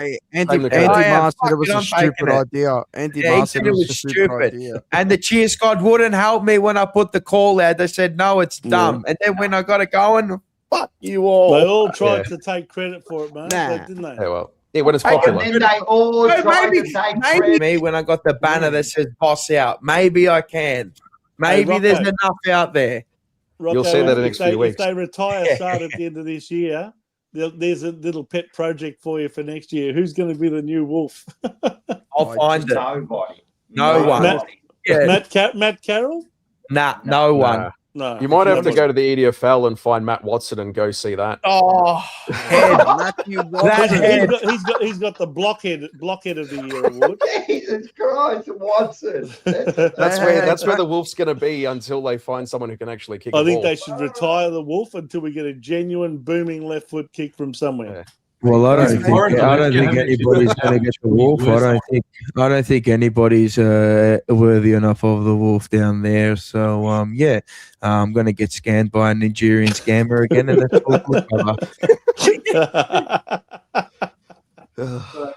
I've got to find a bit of light, a bit of fun in this because it's a dark and it's a bleak room. Mate. If he's on a special stat, there's never been a Lebanese rider in the MotoGP classes. Oh, I know that. There's been one that raced in the Qatar Superbike Championship. His name was Mahmoud Tanir, and he won. Far out. Hey, Tony, if we keep losing games by small margins, and when I say small margins, say anything up to maybe 4 or 5 goals maximum, at what point does the club say, that's it, we've got to pull the rug out from under Voss? Or do they let him continue? Because this is the conspiracy theory that they might actually let him continue coaching the entire year, so that we do finish last and end up with all of the favours with the draft picks, and therefore the successfully tanked. I think it'll be the Essendon. It's the Essendon game because it'll give half. It's so predictable. They'll give him half a year. They've made all the changes. They then go, all right, we've given him half a year, cool, and then we can sell Hope and we can sell that. I was there. So what do they do? Put in one of the assistants like Josh Fraser or Adams or Josh Ashley Fraser. Hansen? Yeah, it'll be Lee Adams or Josh Fraser. Give someone, because it seemed like that second half they just didn't actually follow anything. They didn't actually. It was just like, yep, go play, and they played with a bit of freedom. They played through the corridor. Look at that play that Ollie Hollands got, where he got the ball. You remember, got to touch the ball, got the lasso. I think it was last quarter. Hit the center. Yeah. So Newman. They actually took chances and went through the corridor. Exactly, That but was what I liked. Exactly, but why is it that Carlton have to play when there's no pressure on them? We saw that last year so many times. They're just 23 and frauds. And 23. We've had 5-year run with 12 weeks of hard work. Let's say we've had 12 to 13 weeks of genuine elation on the back of a fluke, right? Because the whole is just not very good. But we've had a bit of a fluke. We've had that that rally for a little bit. So I was there when Bolton was about to be sacked, yelling at the players in 17, I think, or 18, when Bolton got sacked, going, he's gone on Monday morning. And 19, 19, right? sacked. And it was just, he's gone on Monday morning, and that performance was absolutely listless. That was first against half, Essendon. I thought, Essendon, MCG, We kicked 4 goals, 9. That day. Terrible game. That was rubbish. Yeah, and I was there, and it was just, and I expect the same because it history repeats and also rhymes. I think it'll be Essendon. I think the Dogs, even with English out next week, look, they dished up a terrible performance in the first half before Lions basically gave up, because that's what a flag team does. They get ahead enough and then take the foot off, and then when they needed to, they put the foot down. All the umpires helped them. Job done. So he'll cop the belting for a couple more weeks. They'll have the reset at the bye. We'll see more. We'll see either some kids or some position changes and things happen. I think it'll be a Lee Adams to give him a chance, or I don't think they'll go back to Hansen. I think he's had his time. Please I think don't they'll say give it to Jordan Lee Russell. Adams. No, he's head of development. Jordan Russell. They'll give it to Lee Adams. They need to go give it with to Lee him. Adams, I reckon. Jordan Russell. Not Josh Fraser, who used to Josh coach Fraser's our running. VFL team? Yeah, he did. I like he did Fraser, lose. but- He did coach Northern Blues way back when. I wouldn't surprise if it was him, but I also wouldn't surprise if it was the midfield coach, Lee Adams. Here you go, give it to him. But, he's a stoppages coach. Midfield coach is no. Clark, isn't it? Tim Clark. Other way around. Clark's the around. stoppages and Lee Adams the midfield. Yeah, and I've sorry. never rated Clark. I never rated Clark when he was coach of Richmond VFL when I was there, and I never Yeah. liked him, and he's never been any good. And I'm amazed the way he's still there. But hey, one thing we're good at is stoppages, so maybe he's actually good for something. Give it to Truslove. Give it to him. Hey, the VFL's looking good. If you watch the VFL, I know you boys have been. I've watched every game, and I've there's a watched bit of run. I watched all their pre-seasons as Yeah. well, mate. They've been they're steadily going through the grades. They're playing good football, and they play for each other, and they enjoy it. They're playing. Funny that doesn't align with the seniors. It makes no sense to me. It makes That's no embarrassing. sense that the Yeah. AFL and the VFL do not align in the way they play football. Thank God it doesn't. Thank God it doesn't. I'll Not tell at you all. that. No, it is. Isn't It's it just funny- all isn't it doom funny and how the gloom. VFL That's all it is. It's all doom and gloom. Like, Isn't it funny how the VFL team's playing so much better than what they did under the AFL Development Coach of the Year, Luke Power? Ugh. How the Flicky. freaking hell do they award these things? How did he get awarded that? I don't know. There's no way. Surely they paid him off. Who knows? That was a brown You know, paper in today's day and age, everyone gets a medal, everyone gets a certificate, everyone participation award. Get the everyone ribbon gets out. a trophy. We're great at that. Yeah. Oh, what? I was going to say something before. Now I forgot what I was going to say. Mars, can I steal a moment and just say, Sebra, I've got a painkiller for you, buddy. If you've got nothing to do tomorrow, go down to the State Basketball Centre and watch the NBA Rising Stars tournament. It's being played down there with a bunch of teams, and you'll see some great talent in town. And it's a good way to cure the pain. Rising I'd Stars love with the to. NBA. And you know where I'm going tomorrow? I'm going to go watch. I think it's West Meadows versus Hadfield at Hadfield. I think Trent Cotchin is playing, so I'm going to watch that. And David, who happens to be playing in that competition? Yeah, there might be a Thomason suited up somewhere for an WA team. Oh, bullshit! Yes, it's No way. That's mad. That's sick. Unfortunately, their team was more concentrated on shopping today than the actual game. So, It's all right, but good luck What's to your them. daughter's name? Good luck to him. Good luck to her. Her, sorry, apologies. What's her name again, Dave? Grace. Grace. Great. She'll Good go luck, well. Grace. Good luck. Good luck. TJP's right behind her. Triple double. And the other one, I'm going to go soon, but the other one, Dave, you've got a special guest on your show coming up, haven't you? Yep, tomorrow morning we couldn't get Cody Walker, but we've got Andrew Walker, the old man, on to talk about the position of the club and also the changes to the drafting and also how it affects the club and his son. So that should be great. Carlton Can I ask you one question for all of us? Go for it. Is he absolutely positively sure that he wants his son to play for Carlton? That will be on the agenda. Yeah, I'm sure it will be. I'm not surprised. Did the club not allow that? I'm surprised. I'm not surprised. Well, they can't stop Andrew, but they can stop. They can stop Cody Walker from talking. That's what I mean. That's why I'm not surprised. Dave, can I just ask you, with your Breakfast with the Blues program, do you rely on the club at all to provide you with guests, even if it's not every week, occasionally? Mel asked me during the week, we need to fill some time because we're going to have 2 losses. Who do you think we should get on? And I went, well, we can't get Cody, but we've had Andrew before. Give him a call, see what he says. And he accepted our invitation. So that was totally not without the club. The club's not controlling the interview at all. We can ask what we want. I'm not suggesting you can't, but I'm just wondering whether you occasionally go to the club and say, hey, look, can we have an interview with an assistant coach or with someone from the club, or can you give us a phone number of such and such past player? Or this year it took 4 weeks to get Jesse Motlop, who we sponsor. We've hardly had anyway. We don't get much from the club at all. It's almost a exercise in futility. They're very hard. There's a new PR kind of department in there, and they're very hard to deal with at the moment. So we've learned not to rely on them very much, to be honest with you. And even with the functions that we had over here for the WA Blues recently. Yeah. Getting anything out of the club was almost impossible. So when we're flying, they're a little bit easier to deal with, but when we're not flying, they're almost impossible to deal with. So yeah, not very good. Trust me, David. We know how difficult the media department is to deal with. I haven't managed to interview the president yet, which you know what I mean, Vince, about that. David, I was going to say, I was going to say before you put that up, but also, what time is the show tomorrow, David, and how can they listen to it? 7 o'clock WA time, which is 9 o'clock over there in the east.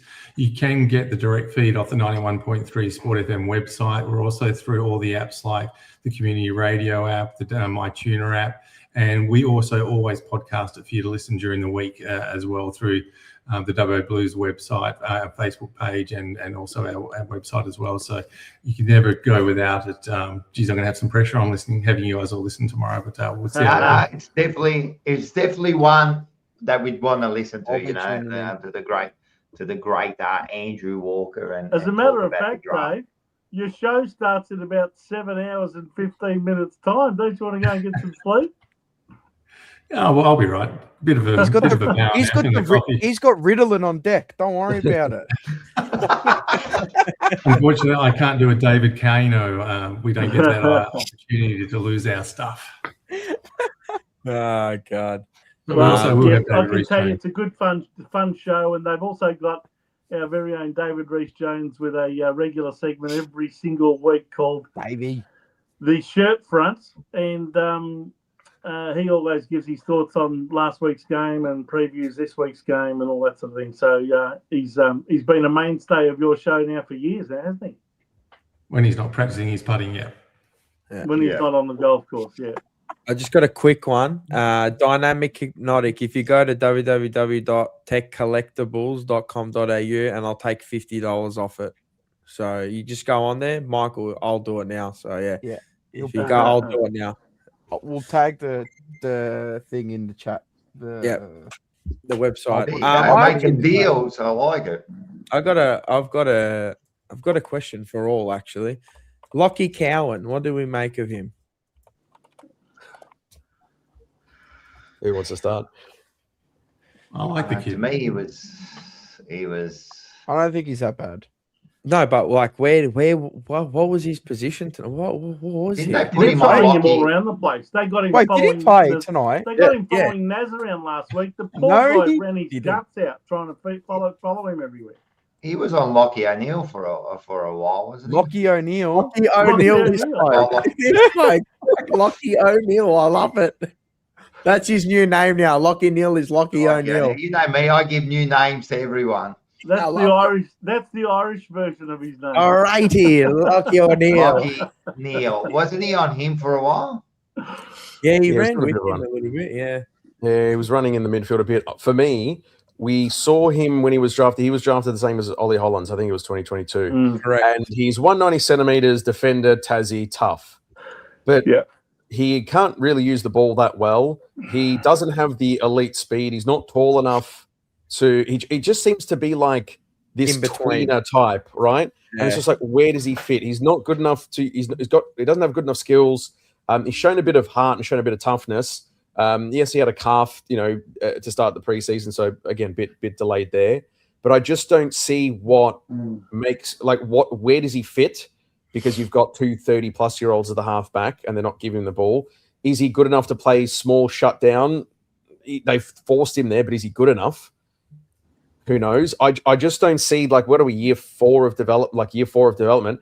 Has he stagnated? Yes. Has he gone down? Probably. Has he... What is he? What's his position? Because they've thrown him around everywhere. I think he started the first CBA last week in the game, trying to put him on Naz. Yeah, I just don't see what they see in him. If you look at a modern football team, like you're looking at Lions or you're looking at Hawks and Freo, is he a dashing halfback flanker like a Jordan Clark? Is he a third tall interceptor? Can he play midfield, or are you going to give him midfield minutes? No. Does he have the speed? He did in the VFL last year, and he did okay. But we've seen with Carlton in years past where they'll play them in VFL and then absolutely throw them to the walls in the AFL, or they don't play them in their natural position that they were drafted in, a la Ollie Hollands and a fair few others. And then he finally played in his actual position he did. tonight. And look Ollie at that play Hollands. that he And look, had. Shock horror. He played all right. You know, he got the lasso ball, but he got the lasso ball. He kicked it into Newman, I think. He ran hard, another 20, 30 meters to collect that handball receive and hit up Mackay, who then I think kicked it. Look at that. That's what we've been missing because, again, with this coach, we're playing plays out of position or the development hasn't been there at the club. It's just the usual. Yeah, it's just the usual story. So, long story short on Cowan, I just don't see what he provides in terms. If you were to match him to a AFL role play, AFL star or AFL position, what is he? I think he's a rugged halfback flanker at best, but I think he could very well be a target for Tasmania when they come in, and we may very well just let him go by then if he hasn't improved. I love it. Tony just put a line through him just straight up. He just went, is he that? No. A little bit, but do you believe in Carlton development and Carlton getting the best out of him when we've got another I 4-6 weeks of Oz? Yeah. I actually agree with you. And Tassie comes in at 2028. Who replaces him? Yes. Yeah, I don't know. I found a new stat for someone that I've never seen before. Mark Pitnet tonight, meters gained, minus 16. You can't have minus. How do you do that? Did he even kick the ball once? Backward handball. He had 1 kick and 9 hand passes and had a total meters gained of minus 16. Fuck, he's been terrible the last 2 weeks, man. Did we actually have a ruck tonight? Yeah, well. Yeah, Mark Pitnet. Yeah. I thought Harry was more impactful than him. I know. Harry was. Yeah, Harry did well. A lot. Harry got 2 hit-outs, and Pitnet got 28. Yeah, they made Draper look like a bloody All-Australian ruckman. But again, so typical. Yeah, Forward of Draper centre got tap. 34 hit-outs, and Fort got 19. So they had 53 hit-outs to 30. It's so cool. But did you see how they set up that Carlton in the first half set up so poorly where it's the same plan as what Gawn did, Steen did, hit forward of centre, and there's zero football IQ to either shark that tap or set that up to then with that larger centre circle, hold back a few meters to then basically nullify that. But again, forward tap. We had Cripps versus Mackay. I think it was in the forward pocket, maybe about in the third or fourth quarter.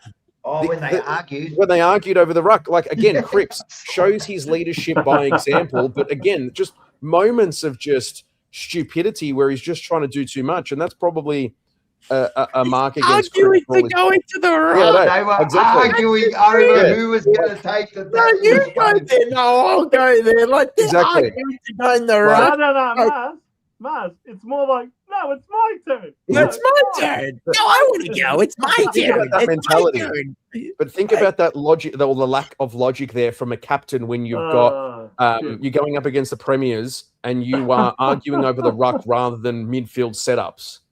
Like, why would you even why are we even? As Rocco says, you've got a bloke there that's 3,000 meters tall. And then you're going to go and argue over the ruck with, like, come on, man. It's just. It was hilarious. That was funny. I forgot about that. I saw it and we turned to each other and go, what are they doing, mate? Like, it was just, What do we follow? It's got to be the Benny Hill. You got to be. This is like, hey, it's Saturday. It's just a piss take. It's not real. Carlton is a social experiment. I'm convinced. It is a social experiment.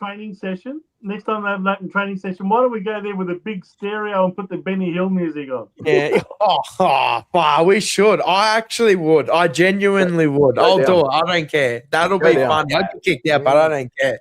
That'll be a social experiment to see how far you can push human persons. I'll do it. You want to do it? Yeah, I've got a JBL speaker. You watch how they'll come and kick us out. That'll be sick. Yeah. Nah, come along there with Bucky. He can And take we'll some have video. He can take some video of how poor their kicking is, and we'll when have they're Adam kicking it out of Simpson bounds on the sitting foot. there. Hey, you better put this in silent. Don't make sure Gary Lyon doesn't hear. He might have a cry. Oh yeah, you are. I'm gonna put Aiden out of his misery. The poor kid. He needs to go to bed. Don't Aiden, worry, I Aiden. love you. I'm gonna Don't let. worry. We're not as bad as you think. We can get No, a hell of a lot I'm worse alright. yet. Bro, it's 2 a.m. We've I'm hit alright, it. don't worry. I stayed up all night long. Oh, go do this, king in the castle. Oh, fuck, I was talking whilst I'm... No, I'm fine. Can you see what they're doing to us though? Look at this. It's 2 a.m. You guys are all sick in the head. Go to bed. You're right. Mate, It's only late afternoon for me, so it's all right. I can stay you're for a in few more London. hours if you want. Are you in London? He's I'm in in London. Oh, I'm gonna see you see you. soon. We'll see I'll you see you in soon. London. Hey, should drop me a message, mate, with that Man City draw, one step closer to you boys. So see how it goes. What is it there? Is it like 4 or 5 in the afternoon? 5 in the afternoon, overcast day here, watching another Carlton loss. Nice. We'll be in London on the 15th of May. Beautiful. I'll see you there. Drop me a line on Instagram. I'll be Go around. for a cafe. Oh, mate, 100%. Marzy's going to have the EPL trophy in his hands, and he's going to sleep with it that night. Oi. And Mars, I'm only 15 minutes from Highbury, so it's not far. If I find myself in a nice English Highbury, lady, I won't be coming back home. Mars, I blame you for Tatum not playing Game 7, buddy. You put the kiss of death on the Celtics. How's his knee? No, not holding up. What? If that was Larry Bird, he plays. Absolutely. If there was one player I remember more than anyone who played some blinders at Highbury, it would have been Dennis Thierry Henry. Bergkamp. Oh, Henry, yeah. Thierry Henry. What a No player. one, Who cares? You suckers will be stuck here and we're going to win the league. So no one's seen this yet, but I've graced it already. Hey, Seba. Yes. Hey, Seba. That is my name. Your love child there, Matthew Carroll. What did you think of his game tonight? I thought he got put into I thought his role was just it just was a nothing role tonight. I don't think he let him play. He just couldn't get free. Usually he's playing against a good winger. I think he might have lined up against Ashcroft too. Oh, well, that tells you everything. It tells you how much I was watching at the game. So, look, it is. You're only watching at the end when it was I was watching at the end. No, I wanted us to win. I wanted him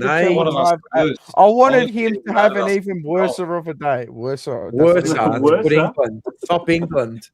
Fighted it. That's like fighted it. Yeah, fighted it. Now he's going to have a game where he's a bit down. Like he was okay. I still gave him 3 votes. I was just going to say, I bet you still gave him 3. Only Carroll I'll here. tell you what, some of the Brisbane players had a bit of a stinker tonight. I thought Cam Rayner played a shocker. Wait, but Zach Bailey? Zach Bailey. Bailey Fucking did nothing. idiot, that guy. I don't think he's brought it up at all. Bailey didn't even kick a goal. Did you see what Lockie O'Neill said at the end of the game? Lockie O'Neill. Yeah, he said we played like we were doing a Carlton. We were doing a Carlton. He mocked us. He took the piss out of us. What did he say? What did he say? Lockie O'Neill on his on-field after the game interview said we were pulling a Carlton. Yeah. Well, even Harris Andrews had one of the worst games I've ever seen him play. Yeah, he got towed. Absolutely towed up. That's embarrassing. That's how players perceive us now. We've become a fucking meme. We are. Bro, Connor McKenna came in. The only 2 times I've seen someone kick the ball up as a bounce in the past 5 years was him. And they're both times against us. Imagine what the Brisbane whiteboard had in the rooms against Carlton. Wow. I would have loved to have seen it. Insufferable fan base. If you go back, Tony. Toxic fan base. If you go back and have a look Isn't at that a strength? TJP, we actually snuck in and had a picture of the whiteboard. So go back and have a look at it, and you can just see. Have a look at Wiedering's one. I think that's one of the best ones. We're going to watch it? We're going to watch it. Here we go. Yeah, watch it. Oh, isn't that with his his little mate there? Doesn't she know him and he knows her? You're a dickhead. No. You're an absolute No. dickhead. Wrong Didn't they have one. an incident once where he Absolute gave her a kiss dickhead. and they made a big deal of it? Oh, Oh, yeah, yes, yeah. yes, Oh, you're yeah, right. She's yeah. all right. Abby Holmes is good. She's actually She's good. good. Abby Yeah, Holmes, ready? yeah. Yeah. I loved What the her fuck's on going on here? Survivor. She was sick. Why is it doing this? Why? 6 straight. Particularly in that midfield group. What was the conversation out of the ground? Yeah, we just had to get back to closing their space a little bit. We weren't doing that well enough in the third quarter and allowing them to chain and then find an easy mark. And yeah, we got told by a couple of the boys we were doing at Carlton, so they were trying to get in their heads a little bit, but that's part of the game. And yeah, glad that we held on. It was pretty close, but yeah, like I said, take it and move on to Geelong next week. Straight from the You know how horse's much mouth, shit Lockie people gave O'Neill. him? You know how I much was shit told people by gave some of him the for boys that? that we were doing at Carlton. You know how much Why shit they- people gave him for that? I don't blame them. I don't blame them for Why? saying that. Weddle's know. done it. They've all done it. Like, why? Who cares? I know. But where's the Yes, self-respect because as a they Carlton say player? That's I fucking was half expecting Abby Holmes to say, "Hey, listen, you played up on your missus with that other Sheila. What's wrong with me?" You dickhead. Yeah. And that's the exact reason as to why we are not going to get him at Carlton, even though I'd love him. I'd love to get. I'd need to get him. I'd Mate, fucking Lockie love him Neal now, would be but, you know, fucking Lockie mad. O'Neill said. Lockie O'Neill. Lockie O'Neill said we did a Carlton. mate. Yeah. What some of the plays for them tonight, man, they were rat shit. Some of them Like, are terrible. I thought, Zach Bailey, no impact. Obviously, Cam Rainey, you said, fucking even Jasper Fletcher, he had an absolute Jasper man. Fletcher had another shocker. Yeah, Harris Andrews absolutely towelled up by Harry McKay. And this is why we can't take too much out of this 6-goal run That's third, right. fourth quarter because they Chewing the were they were done. They put it away in the first half. That's what premiership teams Right. do. Correct. And then when they needed to, they kicked a couple. Kai Loman, couple of goals. Sard gave them one. Umpires gave them a couple with the Ashcroft one. Sayonara. But then Tell what me we'll see something this as week, well, Tony. Do you think it plays on players' minds or coaches' minds that they've got only a 6-day break next week and they've got to play on a Thursday night against Geelong, against a really decent opposition? Do they, with a 38-point lead at half time, do you think it's quite a normal thing to then just sort of take it a little bit easier in the second half? Oh, 100%. Clubs like that who prepare for 26-week seasons. Yeah. They would have to. And like they know, even then, they're joking about how bad Carlton are. So they know about it. Yeah. They're talking about it. We did a Carlton. So this is not just Lockie Neal came up with it. He's like, the boys are talking about this. So they would definitely be like, let's try and get through this. Let's not go too hard. And you can see that with the pressure factor. Both teams. Carlton won the possessions at 3-9-2, only had 37 tackles, and we only had 6 tackles in the first quarter. So, the pressure factor wasn't there. And then when Carlton decided to turn up, it was second half of the third quarter when they put the cue in the rack, and that's what Carlton do. They did that last year. They give a shit when either contracts are on the line, their ass is on the line, and their ass is on the line in terms of contracts. But second half of last year, they started playing when finals pressure was off. They're panic merchants. They can't handle pressure. That's the way it is. And Not allowed to say that. You're toxic. You can't say that. Well, unfortunately, they're going to have to deal with some toxicity because that's life. Life ain't all sunshine and rainbows. It's not about how hard you hit. It's about how hard you can get hit and keep moving forward because that's how winning is done. I love it. He brought up the Rocky. That is how winning is done. And Carlton take the hits and they are an absolute wet sail. They just cop them and cop them and cop them. Where's the self-respect? And they only showed a little bit of effort when Lions put the cue in the rack. What I think we are is that we'll take some positives out of this, but we are more like the Saints game in that first half than we are that burst of 6+ goals. And that's been that way for 5 years. It's been that way for 25 years. We have shown that we are more of the weak, wet sails that will only do something when the pressure's not there. Apart from that fluke run of 2023, when it seems like they weren't thinking about anything and they just played freely. And that's it. They started from whatever we were, 3-win or something, and just no one gave them a shot. Cool, they did it. They took them all by surprise. But there has not been a consistent brand of football, toughness, mentality, whatever it might be, that you see in the Brisbane. In now Freo's shown with that win Yes. You're seeing with these clubs that are coming up, and unfortunately, we'll take some positives out of it, but we cannot let. We're going to be toxic here, Mars. We cannot just drink the bathwater because we kicked a couple of goals and Bumberclart Evans. Yes, we love Bumberclart Evans, but we love Bumberclart Evans. We love him. But it's consistent. About my who? About my what? About my blood client! Yeah? My fucking brother. I told you, little inbred pricks. Yeah? When you come here, blood, you're holding corn, rude boy. Yeah? Hopefully meet him next week. But yeah, see him again. Until you see this consistent brand of football, which we won't see until Voss has gone and rebuild, or mini rebuild anyway, because there's better talent. Pull the trigger, right? Pull the trigger. They will. At Essendon, they will. But yeah, take the positives. But again, the problem is still there at all levels. The problem's still there, and we need to hold the club accountable and continue to have these conversations and chat shit and release in things like this, because the club can't control this. We don't even chat. We chat shit and get banged. That's what happens. That's literally Carlton. Chat shit and we get banged. I'm not even going to go with a Voss baton, like a Voss out banner. It's now Priestley out banner. That's what I want. Yeah, he's got to go Rob too. Fraudley out. That's what it's going to write. Rob Fraudley out. That's what I'm going to write, because he doesn't deserve his name. He said. No, I'm serious.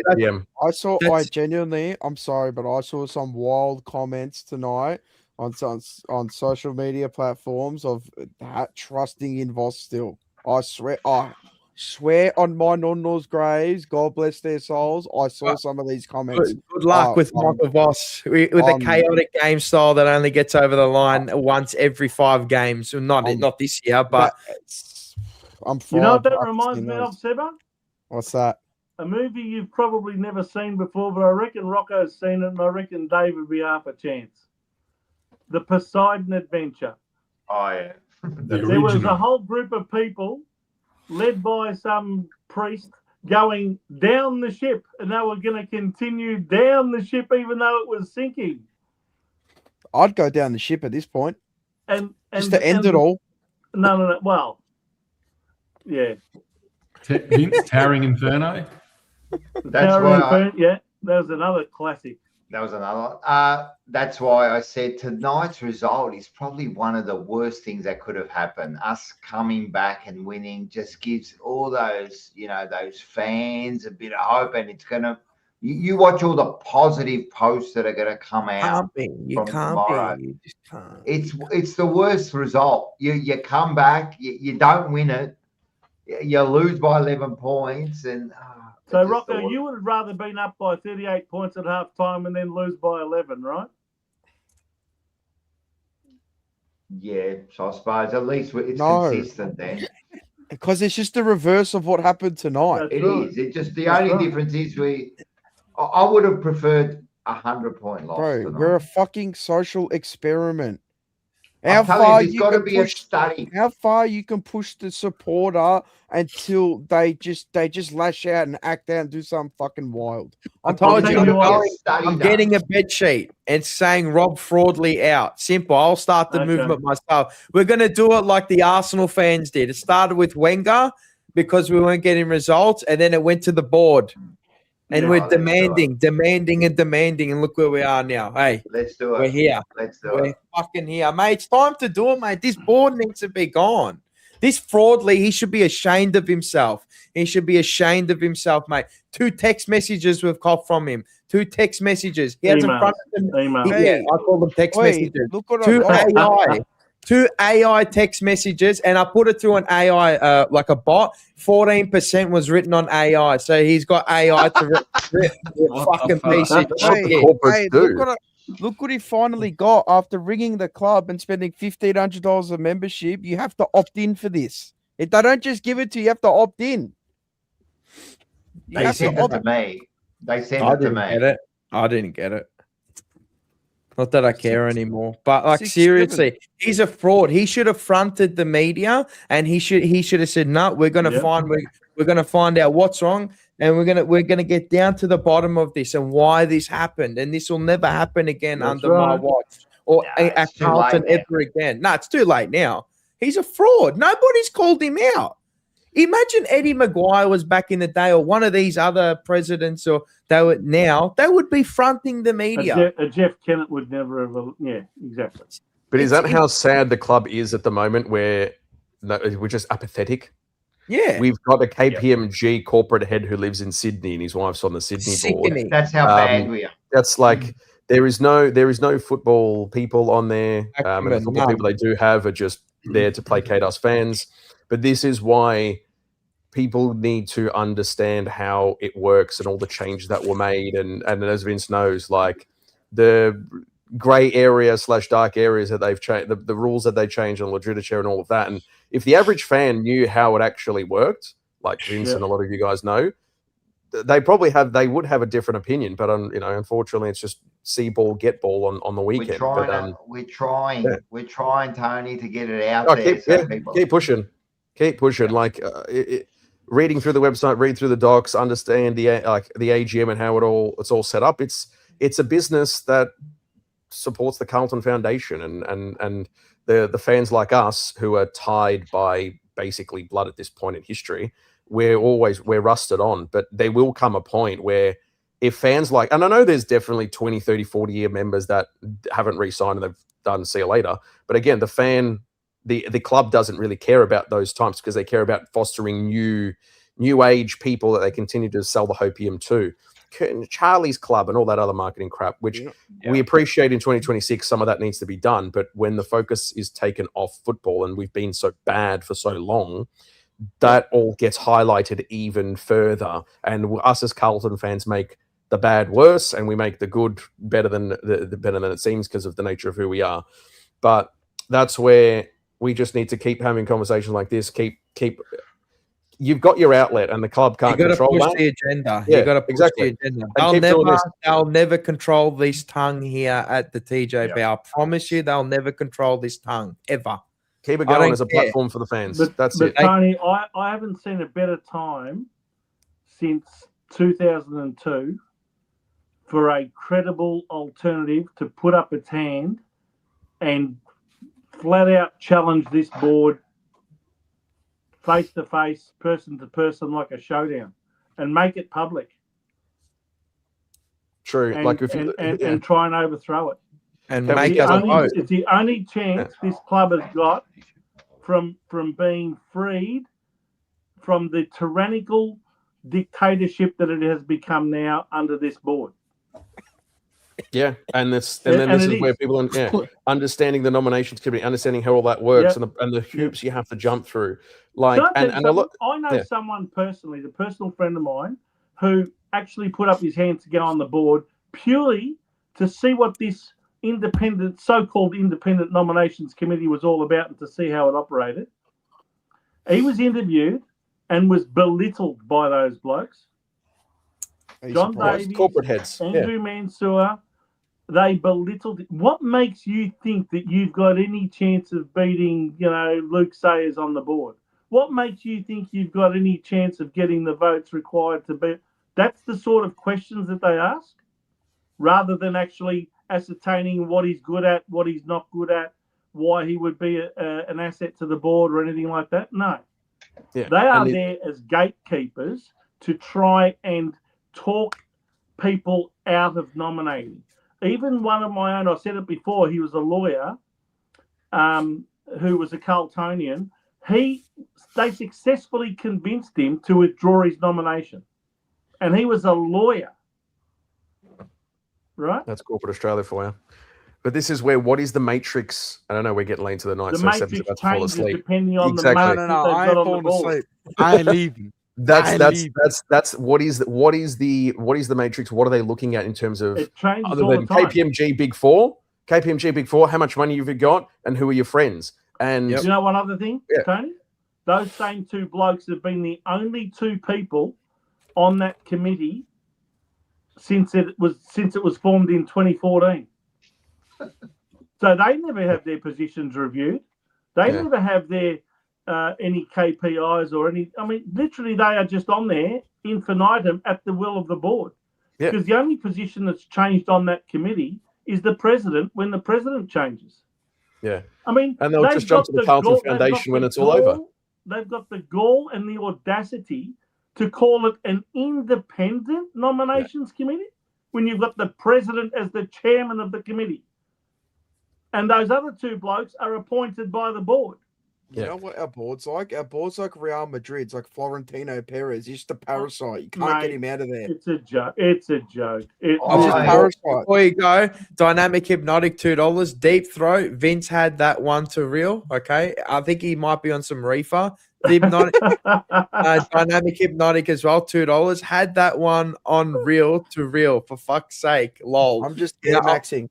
I'm not sure what he's saying, but I love Dynamic Hypnotic. I love it. But this one's a good one. I don't think he's quite on the reefer yet. We need a revolution. There we go. You know what I love? I love the new name that we've just come up with. It's not the Carlton Football Club. It's the Carlton Foundation Club. That is fucking awesome, man. That's what we are. If you look at the Carlton Foundation website, a lot of the same names, and Vince would know, bounce between the board and all of that. And if you look into the books, Carlton Foundation pops up a lot, non-profit, all of that. But it's Carlton Foundation Corporation, Carlton Foundation Club. CFC, I love it. Carlton Foundation Club. Smart. That's what we owe it from now on. Before I go, boys, I know you guys are going to go to bed. It's continuing to have these conversations, continuing to. Well, Carlton did it for 2.5 quarters. We're gonna have to continue to have these conversations, continue to analyze the game and give your thoughts and absolutely let it release, but continue to look at the club deeper rather than just what we see on field. Because if we're going to continue to support this club, that corporate part makes up a lot of it. So getting around it, exactly, getting around and getting to understand how it works. And it's very insular. We're never going to know all the inners. Yeah. all the workings, but as Rocco Moro says, at least it's not 1897 1902. Mate, but we can all learn here. We've got the great man up the top in the top right hand corner. He knows a lot that goes on in behind what we see. So he knows plenty of it. I'm not pumping your tires. I'm just saying a lot about it, so you can educate a lot of people, and people need to listen. Yeah, and can I tell you, the current board has also got their own version of CFC, Rocco. What is it? That they describe themselves with. Corrupt, fraudulent criminals. Lock them up. Lock them all up. All right, boys. Rob Fraudley, I'm coming for you. Not for your spot. I just want you out of the club. That's all I want. I don't care about your spot. We get. See you, boys. Thank you very much. See you, Tony. Yeah, thanks, Tony. It's time to go! And while you've got him there, Mars, I'm going to go to, man. I'm done. It's time to go! How many people have I woken up in people's households with that? Thank you. Good chats with Rocco and Tony as well. Good points. Always touching on great points. 2:15, we're still sitting here talking about Carlton Football Club. So we do. Well, in David's land, it's what time is it there? He lives in fucking Antarctica, basically. He's got to be at the radio station to start a show at 7 a.m. He's all right. He's fine. He'll be fine. He'll get up. Rocco Moro's in the doghouse. His wife's just lost it at him. So my wife just went off. He's probably saying blame Mars. Fuck, my cat shit itself. Cheers, Mars. See, I told you. I think my problem is. I don't care. My problem is I've got this belief that maybe the second half is our turning point of our season, and I'm holding on to that. You can keep believing, brother. You can keep believing. We're just like going to the emo concert or something. Where are you going? I mean, we all. Yeah, look at that. It's fantastic. I have to pack mandarins and lemons in the morning. Rocco Moro. Far out. You go to the market there. Seba, if you comb your hair like that again, it's going to start looking like that sheepdog in the Looney Tunes cartoon. Look how it's fucked. It's out of control. He's going to look like a T-word. You know that she's pending divorce now. She loves me too much. She won't leave me. She'll come in here. She'll be fine. Yeah. I'll do it like this. Oh, look at this, bloke. Got locks. Oh, my God. Mate, you've got to take advantage because being a Sebastiani, you're going to lose all that hair before you're 30. Mate, I got Venuto hair, mate. That's what they always say. If Mars and Paolo are anything to go by, you're going to lose all that hair within the next 5 years. Paolo lost his out of the womb. Don't worry about him. Yeah, Seba is heading to a Swifty concert with Music H. Nah, Oh my I'm God. more One Direction and Justin Bieber. There it is. That's proper Hey. music. On ya. Hey, by the way, take it easy with Joe on our show tomorrow night, Seba. Okay. It is tomorrow night. He's Why? Well, apparently you're starting a new show on Monday night. Is that right? First I've heard of it, but yeah, I guess so. Is that right, Mars? Yeah, it's called Monday Night Banter or something around those. Monday Banter. Do you want to tell us about that? Because that was news to him and news to me. I don't even know much about it. I know it's in my chat that I rarely see, and my own two colleagues will slate me for, which is fine. Where is it? I don't know. They got Monday Night Banter. Yeah, 8 p.m. new show. I don't know what they're talking about, but they're going to be talking absolute garbage. Who's on the show? Who's doing that show? It'll be Rocco and Bo. So I'm sure if any of you want to join, you Ah. can join. So I think it's just a mix of anything that goes on in life. So I just said to Joe, don't worry, it's probably just another show. We'll make a bit of money for them. I said, I've got a better way to make money, mate. Start a OnlyFans page. So you'll be right. You've harped on about this OnlyFans stuff for a long time. Just show them your ankles. I'm getting that old that I'm going to start up an OnlyGrams. Oh! You're an idiot. But Seba, you almost got the Rasputin look going, mate. Yeah, it's tech, huh? It's actually unbelievable. I idiot. actually love Hang it. on. I'll get the Benny Hill look. Oh my god. Anyway, we're losing our I'm minds telling here. you, that Benny Hill music at training, we've got to make it happen. It's getting to that stage, but look. So Aiden's cursed. Aiden is cursed. Ah, God. But anyway, I think it's time. It's been a pleasure. What time is it? 2:20. We've only been Again. going for 3 hours and 20 minutes, Mars. It's not even Not that bad. long. Not bad. I'm going to It's watch the not second that long. half. No, God. you're not. Don't do that to Shut yourself. up, David. Shut up. Don't do that. Straight up. I got one for David. Down you, mate. 8-11, Carlton Bloody smoker, 7-10. you come and have a go then. And then I got this one for you, David, as well. Come Here. out the back, you idiot. But anyway, You know what we Spin- might do? Mars and Rocco and I Bo. can't remember who else it was. It might have been Dylan Oh. and Taylor was on it one night. They did a 24-hour. Oh, yeah, the live stream. Taylor. No, Taylor, Was she that at your stayed up place? the whole night. Was that at your place, mate? Yeah, it was. It was. Are you going to do So that what again? we'll do is we'll do an emergency meeting that goes for 24 hours. Oh, and we'll, yeah. Oh, yeah. we'll Might take, as we'll well. take win. shifts. Are you going to do that again, Mars? What, 24-hour live stream Yeah. at my house? Long time. Yeah. Let's do it I made after a the next lasagna win. for everyone that night too. Mars, It was a long Mars, time. you know Lasagna, when lasagna. it's, you know it's an Slab. appropriate time to do the 24-hour emergency meeting when Carlton loses by over 100 points. To And Essendon. we've got to do like what they do at the Vatican. We got to do the live cross. The Yeah, 24 yeah. hours, and we're going to wait for the white smoke to announce the announcement of the Oh new my coach. god! Then Wash our feet. my god! Well, if there's They've anyone, announced the new coach, and it's Michael Voss extension for 3 years. Yeah. well, if there's anyone that can do a 24-hour live stream, we can do it again. But I'm not sure when. But it'll be a good one. I'd come. There you go. What about a live show like you did last year with all the players that turned up and all that at that place in Brunswick? You're doing that again this year? At Howler at the end of the year, we got something planned. Definitely got something planned again. But that's not going to be a bye weekend anymore. It's going to be wild card round. Anyway, we'll announce that Doesn't matter, soon. we I won't don't be even here know. anyway. I don't even know. But I know we're doing a live show at the end of the year. So Rocco Moro, I won about 6 TJP hats. He did too. He did. Johnny Holden 1 year won all the raffles. Far out. Really? Yeah, he won 3 raffles. No, I swear to God. I swear to God, it wasn't. No, He it wasn't fixed. He just bought all the tickets, so he fixed it himself. It wasn't fixed. But anyway, We're going to All right. go because it's getting late here. Time to wrap up. Again, another Carlton ladies honourable and loss. gentlemen. How good is that?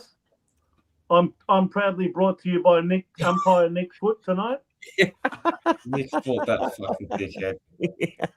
He doesn't work for him anymore. See you He later. can still go fuck himself. They dropped he him. can He have wasn't getting the overs and unders done. Now he I'm can going to actually talk have about this on our show on Sunday night, Seba, but did you see that puff piece that happened between him and who did he do it with? Collingwood. Oh, I think it was Pendlebury, was it? Was it? I think it was Pendlebury. It was Pendlebury and umpire Nick Foot. I'm pretty sure. Well, someone from Collingwood anyway. I must have a look at it again. Yeah, I mean, just a PR piece and a half. Getting to know umpire Nick Foot. See, Unbelievable. At the you might be racetrack. able to catch Big Vincenzo on Monday banter or Monday night banter. I don't know what the name is yet at 8 p.m. because you'll be perfect at this. You just pick up the banter and everything. But anyway, again, All right. if you haven't liked, make sure you hit the like button. If you got this far, again, absolute legends. Love you and leave you. David, plug for Tune in, tonight. 91.3 Sport FM. It's 7 a.m. in about 6.5 hours. No, is it? Yeah, 6.5 hours from now.